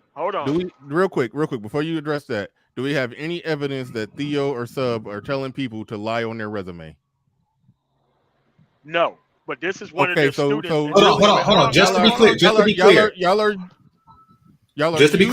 I am going on record to tell people, brothers, lie on your fucking resume. Have no shame about it. Everybody else is doing it. If you want to stay competitive, lie on your fucking resume on each and every single thing that a nigga can't prove. lie on that shit. I What? said it. Yeah, On that's stuff that- goofy. No, Game that's- game come changer. on, That is guys. not goofy. Okay, That was That is very not goofy. goofy. What is That is happening? time out. All right, before that was game changers. That was game changers advice. Take it with a grain of salt. Okay, the important part here is Theo and Sub-Zero are not telling men to lie on their resume. There's no evidence of that. So the only thing y'all got is Azrael. There is evidence. Azrael talking. Okay, well, we'll get to that. But it sounds like right now, only thing y'all got is Azrael talking shit, possibly writing some checks he can't cash, and possibly lying on a resume. And it sounds like y'all are using that as a stick to hit Theo and Sub-Zero with to deter more black men from getting Exactly. that can make them No, we're make not. $70,000 to $80,000 a year. That's what it Ill-equipped looks black like. men going into the tech industry is the issue. That's the only That's issue. the only issue. Why do It's you not a care so Sub-Zero much, David? It thing. ain't like you put anybody on. Because no, I put That's why I'm confused. I hire people. Not anybody in this case. I wouldn't hire you, but I hire people like you all the time. Are they getting? Hold on, wait, real quick. Are they getting equipped with something when they finish a Theo and Sub-Zero course? I'm sure they do something. Okay, yeah. so why are you making it a rallying cry against ill-equipped black men going into the IT business when they are getting equipped with something that you say it may not be 100K up front, but it's something more than what they black ass got? Because it's very possible that if you embellish and you lie on your resume, that you can get blackballed from the tech industry as a whole. That is dangerous. So provide the evidence. Now provide the evidence that Theo and or Sub-Zero is teaching black men to lie on their resume in a way that can get them blackballed. Sub-Zero has said many times that he says to embellish on people's resumes. And the reason why he says behind it is because the people overseas do it. The Indians do. He says it all the time. Yeah. He says that people are up to do whatever they want to do. He doesn't make them do it. But he says that is there ask him tomorrow during your interview. Ask him tomorrow. I know I've heard it multiple times. Real quick. Is there a such thing as subtle embellishments that won't get you blackballed and outright bold-faced lies that will get you blackballed? Those are two different things, right? Yes, but there are some examples. Okay. All right. Hold on. Wait, time out. You admitted those were two different things. They are two different things. Do you have evidence that Sub-Zero is telling people to make the bold-faced lies that will get you blackballed out the industry, or is he telling them the simple embellishment stuff that everybody do? Azrael gave a perfect example yesterday. See how you don't want to answer the question? Keep it techie. Ask you specifically. If somebody asked you, hey, have you had a situation where you had to deal with this type of issue and how did you address it? Azrael had a and I would say it's on my own volition. Azrael had a pre-cooked answer that had nothing to do with any real experience that he had. That would lie in the category of him lying and blackballing. No, that's definitely lying. Real quick. That's not lying. That's not lying. Blackballed for crap like that, Gabe. You do. Hold on. Wait. Time out. Somebody for a personal experience that they had. No, they didn't have it. Game changer. He doesn't have that experience. Is my point. Ever stopped somebody as a private citizen from stealing? And I just make up a story about how I slammed a nigga because I caught him shoplifting in my own personal life. What they gonna do? Blackball me from security? No. But if you say that you had this experience and you did not have that experience and it did not lie and it did not align with your see what I had to deal with. See what I had to deal with like yesterday. See what I had to deal with. Gabe, it sounds like you. Okay, I was talking about an outright bold-faced lie on a resume. I graduated from Harvard. That's a bold. Hold on, wait, real quick. And graduated at the top of my class. I want us to pull up Azrael's resume right now. The resume that he's putting out there. Someone somewhere. Azrael, pull up your resume. Wait, hold on, wait, Mike. Gabe, you're look how invested he is into. Wait, holy shit, Gabe, Azrael, hold on. Gabe, your mic is kind of drowning out. GCs, go ahead, GC. I want to hear what you was trying to say right there. No, I'm just saying, like saying that you went to Harvard and you graduate at the top of your class, even though you went to, I don't know, DeVry or some shit like that. That's a bold-faced lie. But saying that you know, like name a situation where you had difficulties overcoming an obstacle and you make up a situation that puts yourself in the best possible light is not that type of lie. They're not going to be like, oh no, you never was in this situation, you know, and do some crap like that. No. Yeah, I'm like sorry, for example, I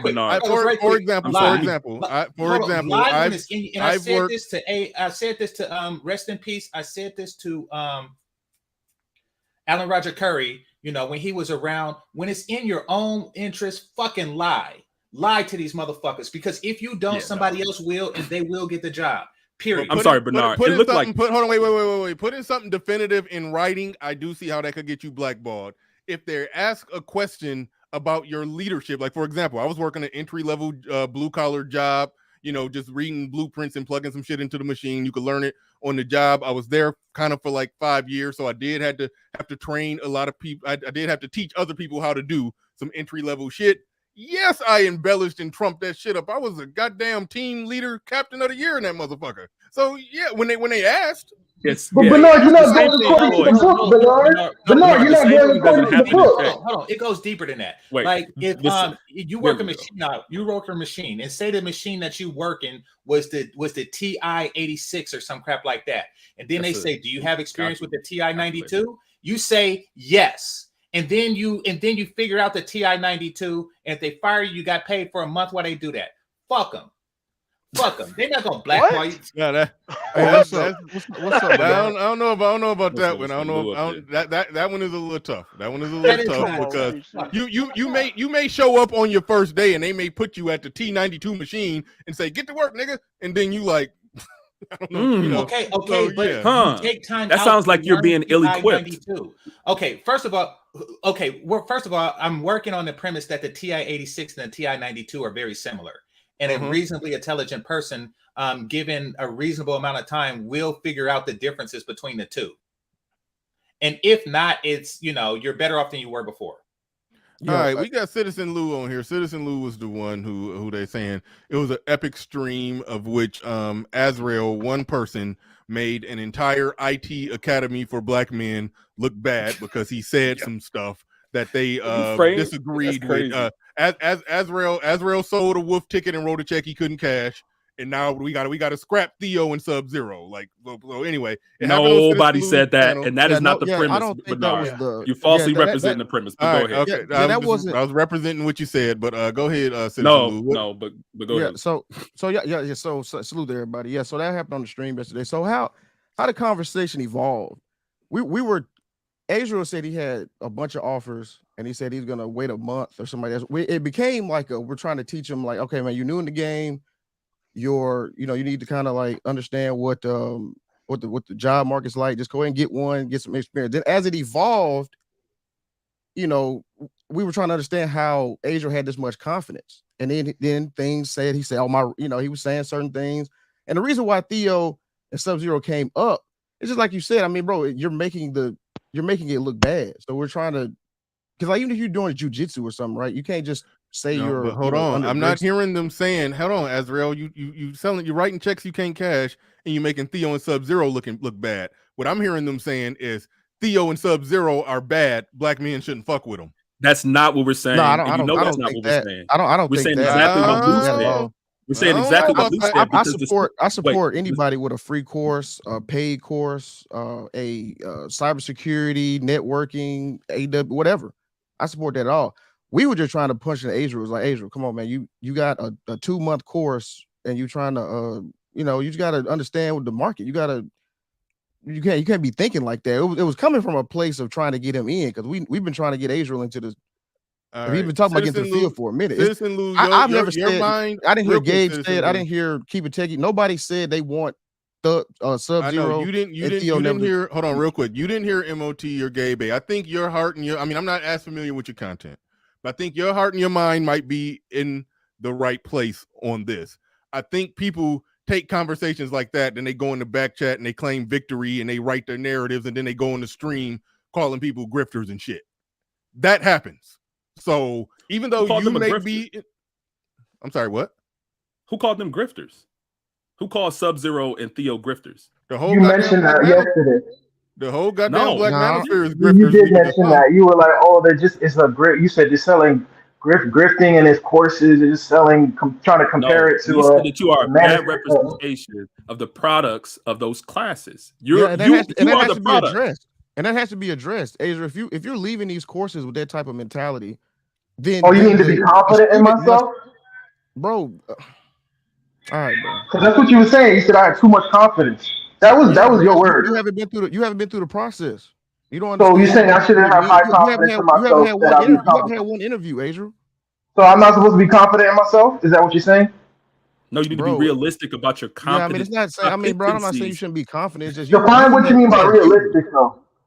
So I should just settle for whatever I should get, right? Just be All right, realistic. Adriel. Just get All right, whatever they Adriel. think. All right, Adriel. Tell me how your first interview go. Then you see if you still talking that shit. All right, just go through your first interview and then tell me if you're gonna still. I will. I'll gladly All right, show. okay, I'm go just ahead. saying. I don't give myself limitations. Is what I'm saying. That's aside from the course. I'm just a very overconfident person. I just believe I can achieve anything. It's not about you can. What happened at your first interview? Who gives a fuck? I'll go on another 5 or 10 more. I'm not pressed. I know if I want to get a 6-figure job, I can get a 6-figure job. I'm not even pressed about that.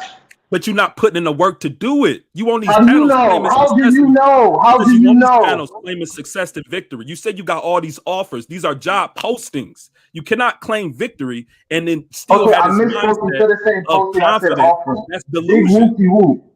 No, that's not Instead of good saying for you. posting instead of Offers give you offer. leverage. Oh my God. Send me to the Offers give you wall. Send me to the leverage. gulag. Postings give you nothing. That's the only thing that we're trying to communicate to you. And you just keep pushing back on nothing. We are experienced professionals in the field. Like, I don't understand why you fighting us against just saying, hey, you got to be a little bit more realistic about your expectations, seeing that you don't have any experience. To you, your expectations are different because I know people that got jobs. Sorry about the background noise. All right, yeah, the background. But I was saying, I know people that. Sorry about that. I know people that You're in got a jobs. warehouse right now. That's a warehouse. I'm I not in hear the warehouse warehouse. people. Relax, bro. Relax. I'm not in the warehouse. All right. What I'm saying is, I know people that were able to leave the courses from sub, and they're able to get jobs making between 80 and 100K. What I'm saying I is, wish I the know best that's for you, but achievable those for other me. people are not you. I wish the best for you. Yes, But you you're can't right. take Because other I am people's that nigga. That's experience why. I know as they're not. not me. Because I am that nigga. It's not about. Well, I know they're not me. All if I you know they're him, not me. You're prove it. damn right. If you All him, right. do it. Oh, they're not you. See how? But no, you see how the nigga try to shit on me? Oh, you're not them. Then you don't know who the fuck I am. I I really just got don't that even confidence in mind. myself. I really don't even mind if it's 100% personal. At as like if you said something, Azrael, that they disagree with or don't line up, and it's you who said it, it's you who thinking it, it's you who have some type of extreme overconfidence in yourself, and you don't want to accept a $35 an hour job because you're gonna hold out for a $50 an hour job, and they're saying that's not realistic if all you got is certifications and no experience. I have no problem with them telling you that. I do got a But problem. I didn't say hold out. I just said I was Hold on, wait, willing to wait a month. hold on. I understand. I have no problem with them telling you that and y'all having a back and forth about that. I do got a problem if the work that Theo and Sub-Zero is doing to help black men is being shitted on over this. That's where I got a problem. You notice all the SBE I've been getting for like the last 2 days? All these niggas been doing is shame blaming and explaining me. It's wild. It's real wild. There's a lot of tech SBE going on. We just tired of you get on the panel saying you're gonna be doing something and you don't do it. That's just what it is, bro. It's not SBE, and it's just we were trying to help you out. But I mean, hey, it's all good. Good luck. Well, thanks for nothing. I know what I'm capable of. I know it's nothing because you ain't got an interview yet. I know it's nothing. All right. We probably about to wrap this shit up. Ed Unchained sent a super chat, says BR Azrael came on talking ish. And Lion, though, Ed is on the panel. I'll go to you next. Shout out to, holy shit, that looked like a different language. Maheen Ego, whatever. Doesn't Azrael have 2 degrees? I don't know. We'll address. Answer yes or no, Azrael, to that question. Do you got 2 degrees? He's asking. Yay? Nay? All right. Okay. All right. Ed Unchained again. He said lying and scamming hurts black men in tech. We'll let him explain that. Ash L in the building says these dudes sound like straight haters. If you have a problem with their courses, why not make your own courses? Shaking my hit. Thank y'all for the super chats. Do appreciate that. Go ahead, Ed Unchanged. You probably about to be this last thing because we about to wrap this up. We at the 3 hour and 30-minute mark. Thank you everybody who support the stream. Do appreciate each and every one of y'all. But go ahead, Ed Unchained. You got it. What's up, BR? How What you up? doing? Nah, I'm just gonna make it quick. Nah, I was there. I'm objective because I'm not in tech. I don't give a damn about tech. So he really came up there being a horrible representative of those courses. Because when it all boiled down to it, it sounded like some scamming shit. Like for real. Like I'm a flood. It was I got a whole bunch of offers and shit. He didn't have no offers. My resume is this and that. Hold on. Everything Wait. Time out. Is the course a scam, or was Azrael popping shit, beating his chest, grabbing his nuts, selling wolf tickets?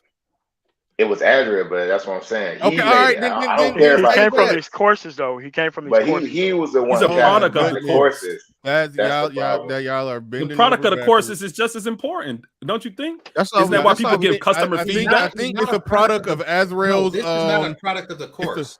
You know, he's the only student we know. He's the only student we know. He was. What y'all are hearing, which I'm gonna go to you next, GC. What y'all are hearing is a product of Azrael's personality, because even when we having the discussions about women, he blurt out and say be all over the place with wild shit. Okay, y'all are just hearing Azrael, and y'all want to blame the course. And I, in my opinion, only a black man who's out to just destroy black men, trying to build something for black men, would do that.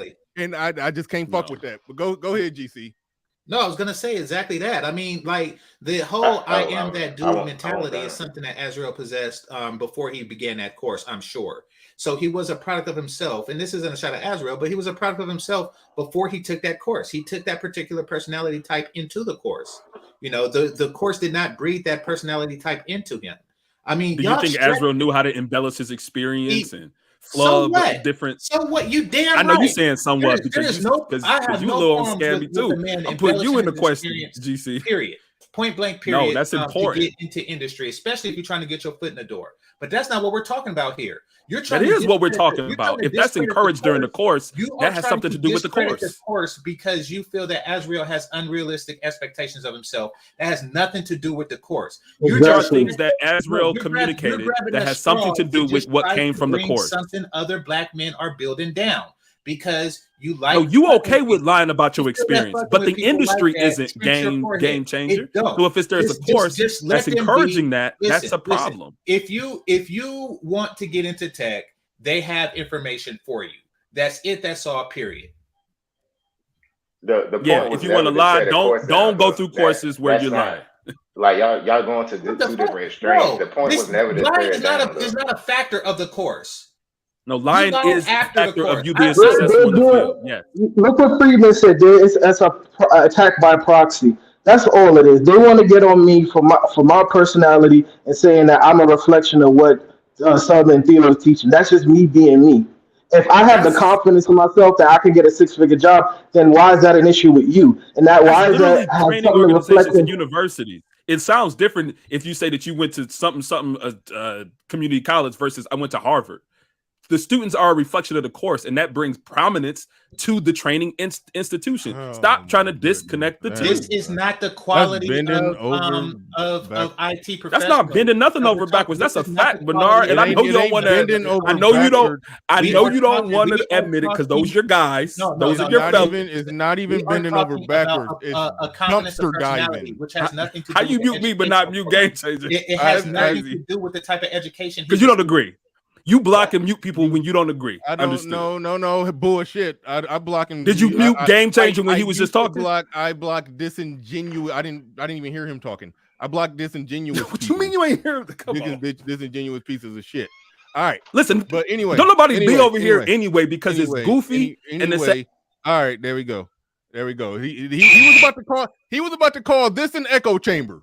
Like the place where more arguments and beefs and all kind of bullshit has started than ever. All right, I ain't even going. Thank you, Gabe. Do appreciate you coming up. Renaissance Man 2008 in the building says if Sub-Zero and Theo are pushing Azrael, if Sub-Zero and Theo are pushing Azrael's mentality, it is a problem. I think that listen, that's dumpster diving to try to find an L to pin on Theo and Sub-Zero, just because Azrael has a loud, boisterous, erratic personality and be all over the place. Like come on, like yeah, that is a reach. That is dumpster diving to try to pin an L on black men who are working to help black men, and that is bullshit. But like I said, this space has become anti-black male. It is what it is.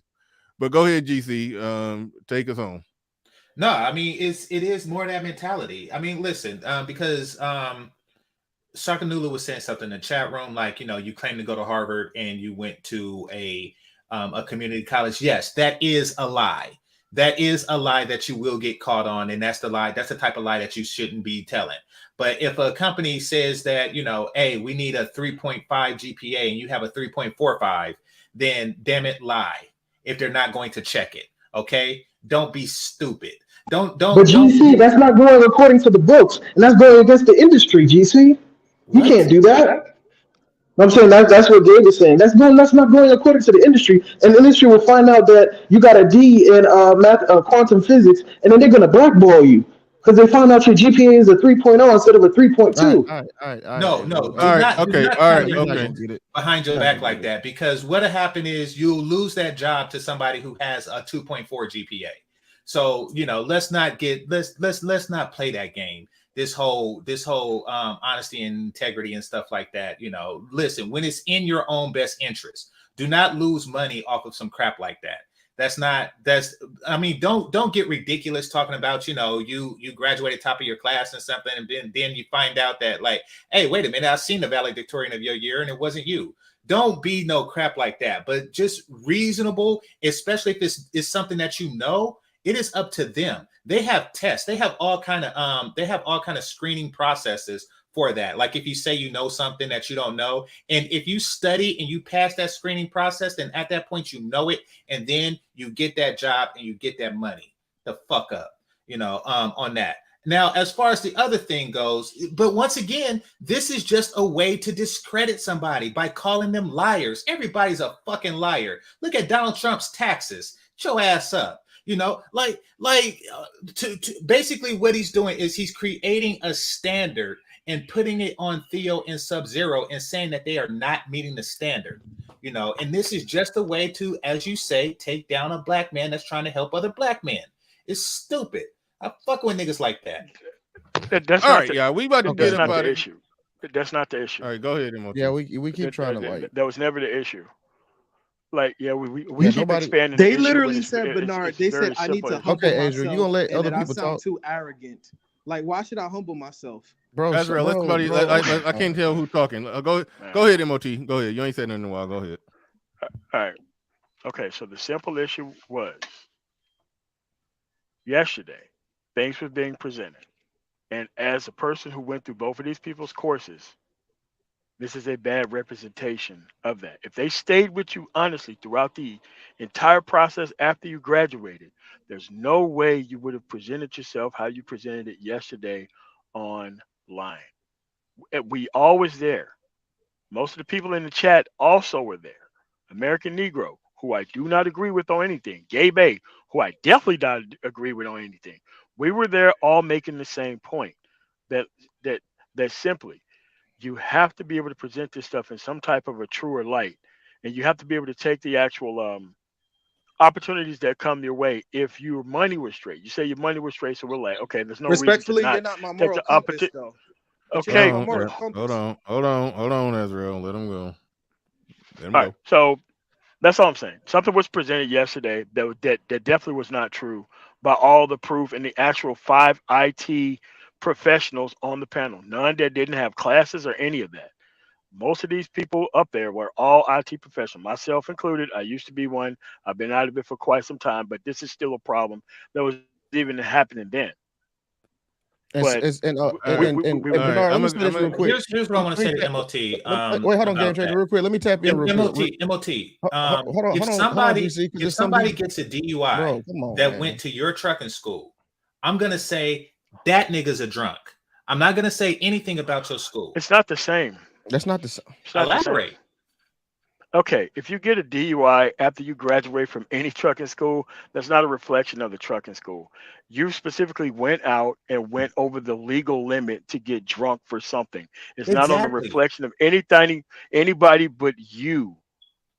Exactly. In that And this specific isn't a case, reflection it's of not anybody the but Azrael. same. It's not the same. It's not the same. I will No, explain this the isn't a difference. reflection of anybody but Oh, Azrael. I okay. don't see the difference. No, if Azure, okay, Yeah. go ahead. Azrael went through I've the had actual lots course. I've had lots Wait, of their students on my channel. I think another one. Freedom Journal, you went through Theo's course, didn't you?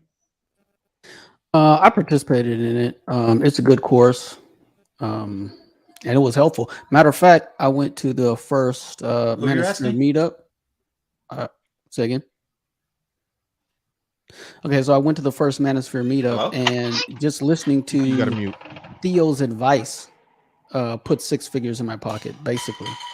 So Yeah, that's what's up. Hey, but check this out. Check this out. Hold on. I am Hey, nothing but. Can I For finish? Freeman Journal. No, bro. I mean, Let him go. Let him finish. Hold on. Wait. Bro, I was He trying to said get in 6 early, but, figures. you know, I Now got- everybody want to fight. Let the man talk. I'm not. Yeah. Listen to his advice. Gave you 6. Go ahead, Freeman. Okay, so, and that was merely the thought process of what he was saying. So basically, he put on an entire lab as an intro to AWS support and becoming a cloud engineer. I mean, which was awesome. I mean, matter of fact, this is the best networking event I've gone to for Black men. So all I can say about it is I've seen it, I've been there, it's been helpful, and I mean that's it. I have nothing but good things to say about the where niggas wanted to experience. fight each other afterwards. And Who niggas wanted were- to? Hold on a second. I've been quiet all time. What the fuck are you talking about, Citizen Lou? Right there. What? Hey, please. You were there? Did Jap not want to whoop Obsidian's ass? Who wanted to whoop ass? Who? Did Jap not want to whoop That don't Obsidian's got, ass in this that battle? don't got Wasn't that shit like to 4 months do. afterwards? That, Hold on a hold second. on, wait. That don't got shit to do. Shit, with what the are you talking about? effectiveness Did it of not break IT up? that don't got shit to do with the effectiveness of Theo's IT course and his IT I didn't training. say Theo's No, IT no, course. no, Lou. All right, You so said it happened you're there. you're deflecting. You're deflecting to Wow. Minister Jap and Obsidian's crazy personalities to try to dumpster dive to find it to find an L to put on Theo's IT course. I'm not Black putting the L men. on his course. That is fuck shit. I'm sorry. I'm not putting the L on his course. Y'all gotta stop I'm mischaracterizing. done. We got to Yeah, I gotta stop. out of here. Y'all mischaracterize what the whole That thing. didn't happen there. Hey, by the way, Yeah, y'all did. doing it on purpose. by the way, nice job. for Yeah, coming of course on they the are. panel. That Hold on, didn't bro. happen All right, man. there. Y'all Nice job. have a nice one, man. Why bring up Minister Jap and Obsidian's beef? Two non-IT people. Because that was a part of Hold on, wait. networking. Let me ask the question. Why bring Oh, up Minister Jap and Obsidian's beef? Two non-IT people who didn't have nothing to do with the IT portion of the whole event. Why bring that up to kick dirt on Freedman's Journal saying that, hey, the IT class helped me. It helped me increase my income, and I'm at 6 figures as a result of Theo's class. Why do that? Because he said it was the best event he's been to. I wasn't necessarily. I was talking about the networking part, right? It still can be the best event he ever went to, and Obsidian and Minister Jap can still get into a fight on a live stream panel 4 months later. All that can be true. So why even bring it up? It's Because I was just showing. Okay, let's hear from Ed. It's anti-black male nigga shit that y'all are on. I don't care. That's what it is. No, I don't think so. Y'all worse than some goddamn Pookie. No, I don't think so. Goddamn Pookie and Ray Rays ain't trying to derail the conversation about black men being in IT. Like y'all are fucking worse. Y'all are worse than the damn black women. Y'all are worse than the Pookies. Y'all worse than the goddamn simping forces. The No. So this is what we're getting at. So we asked Adrian some tech questions. Bullshit. And he just I'm told out of us here. he was listening. Welcome to Machismo TV, the ultimate destination for modern men seeking to upgrade their lifestyle. Subscribe to Machismo TV and Saul T-Balls. We stream daily from 12 midnight to 8 a.m. Eastern Standard Time, the best male-centric content. Highlight reels without reviewing or providing any editorial bias to the content. We have done so much, with so little for so long, we are now qualified to do anything, with nothing.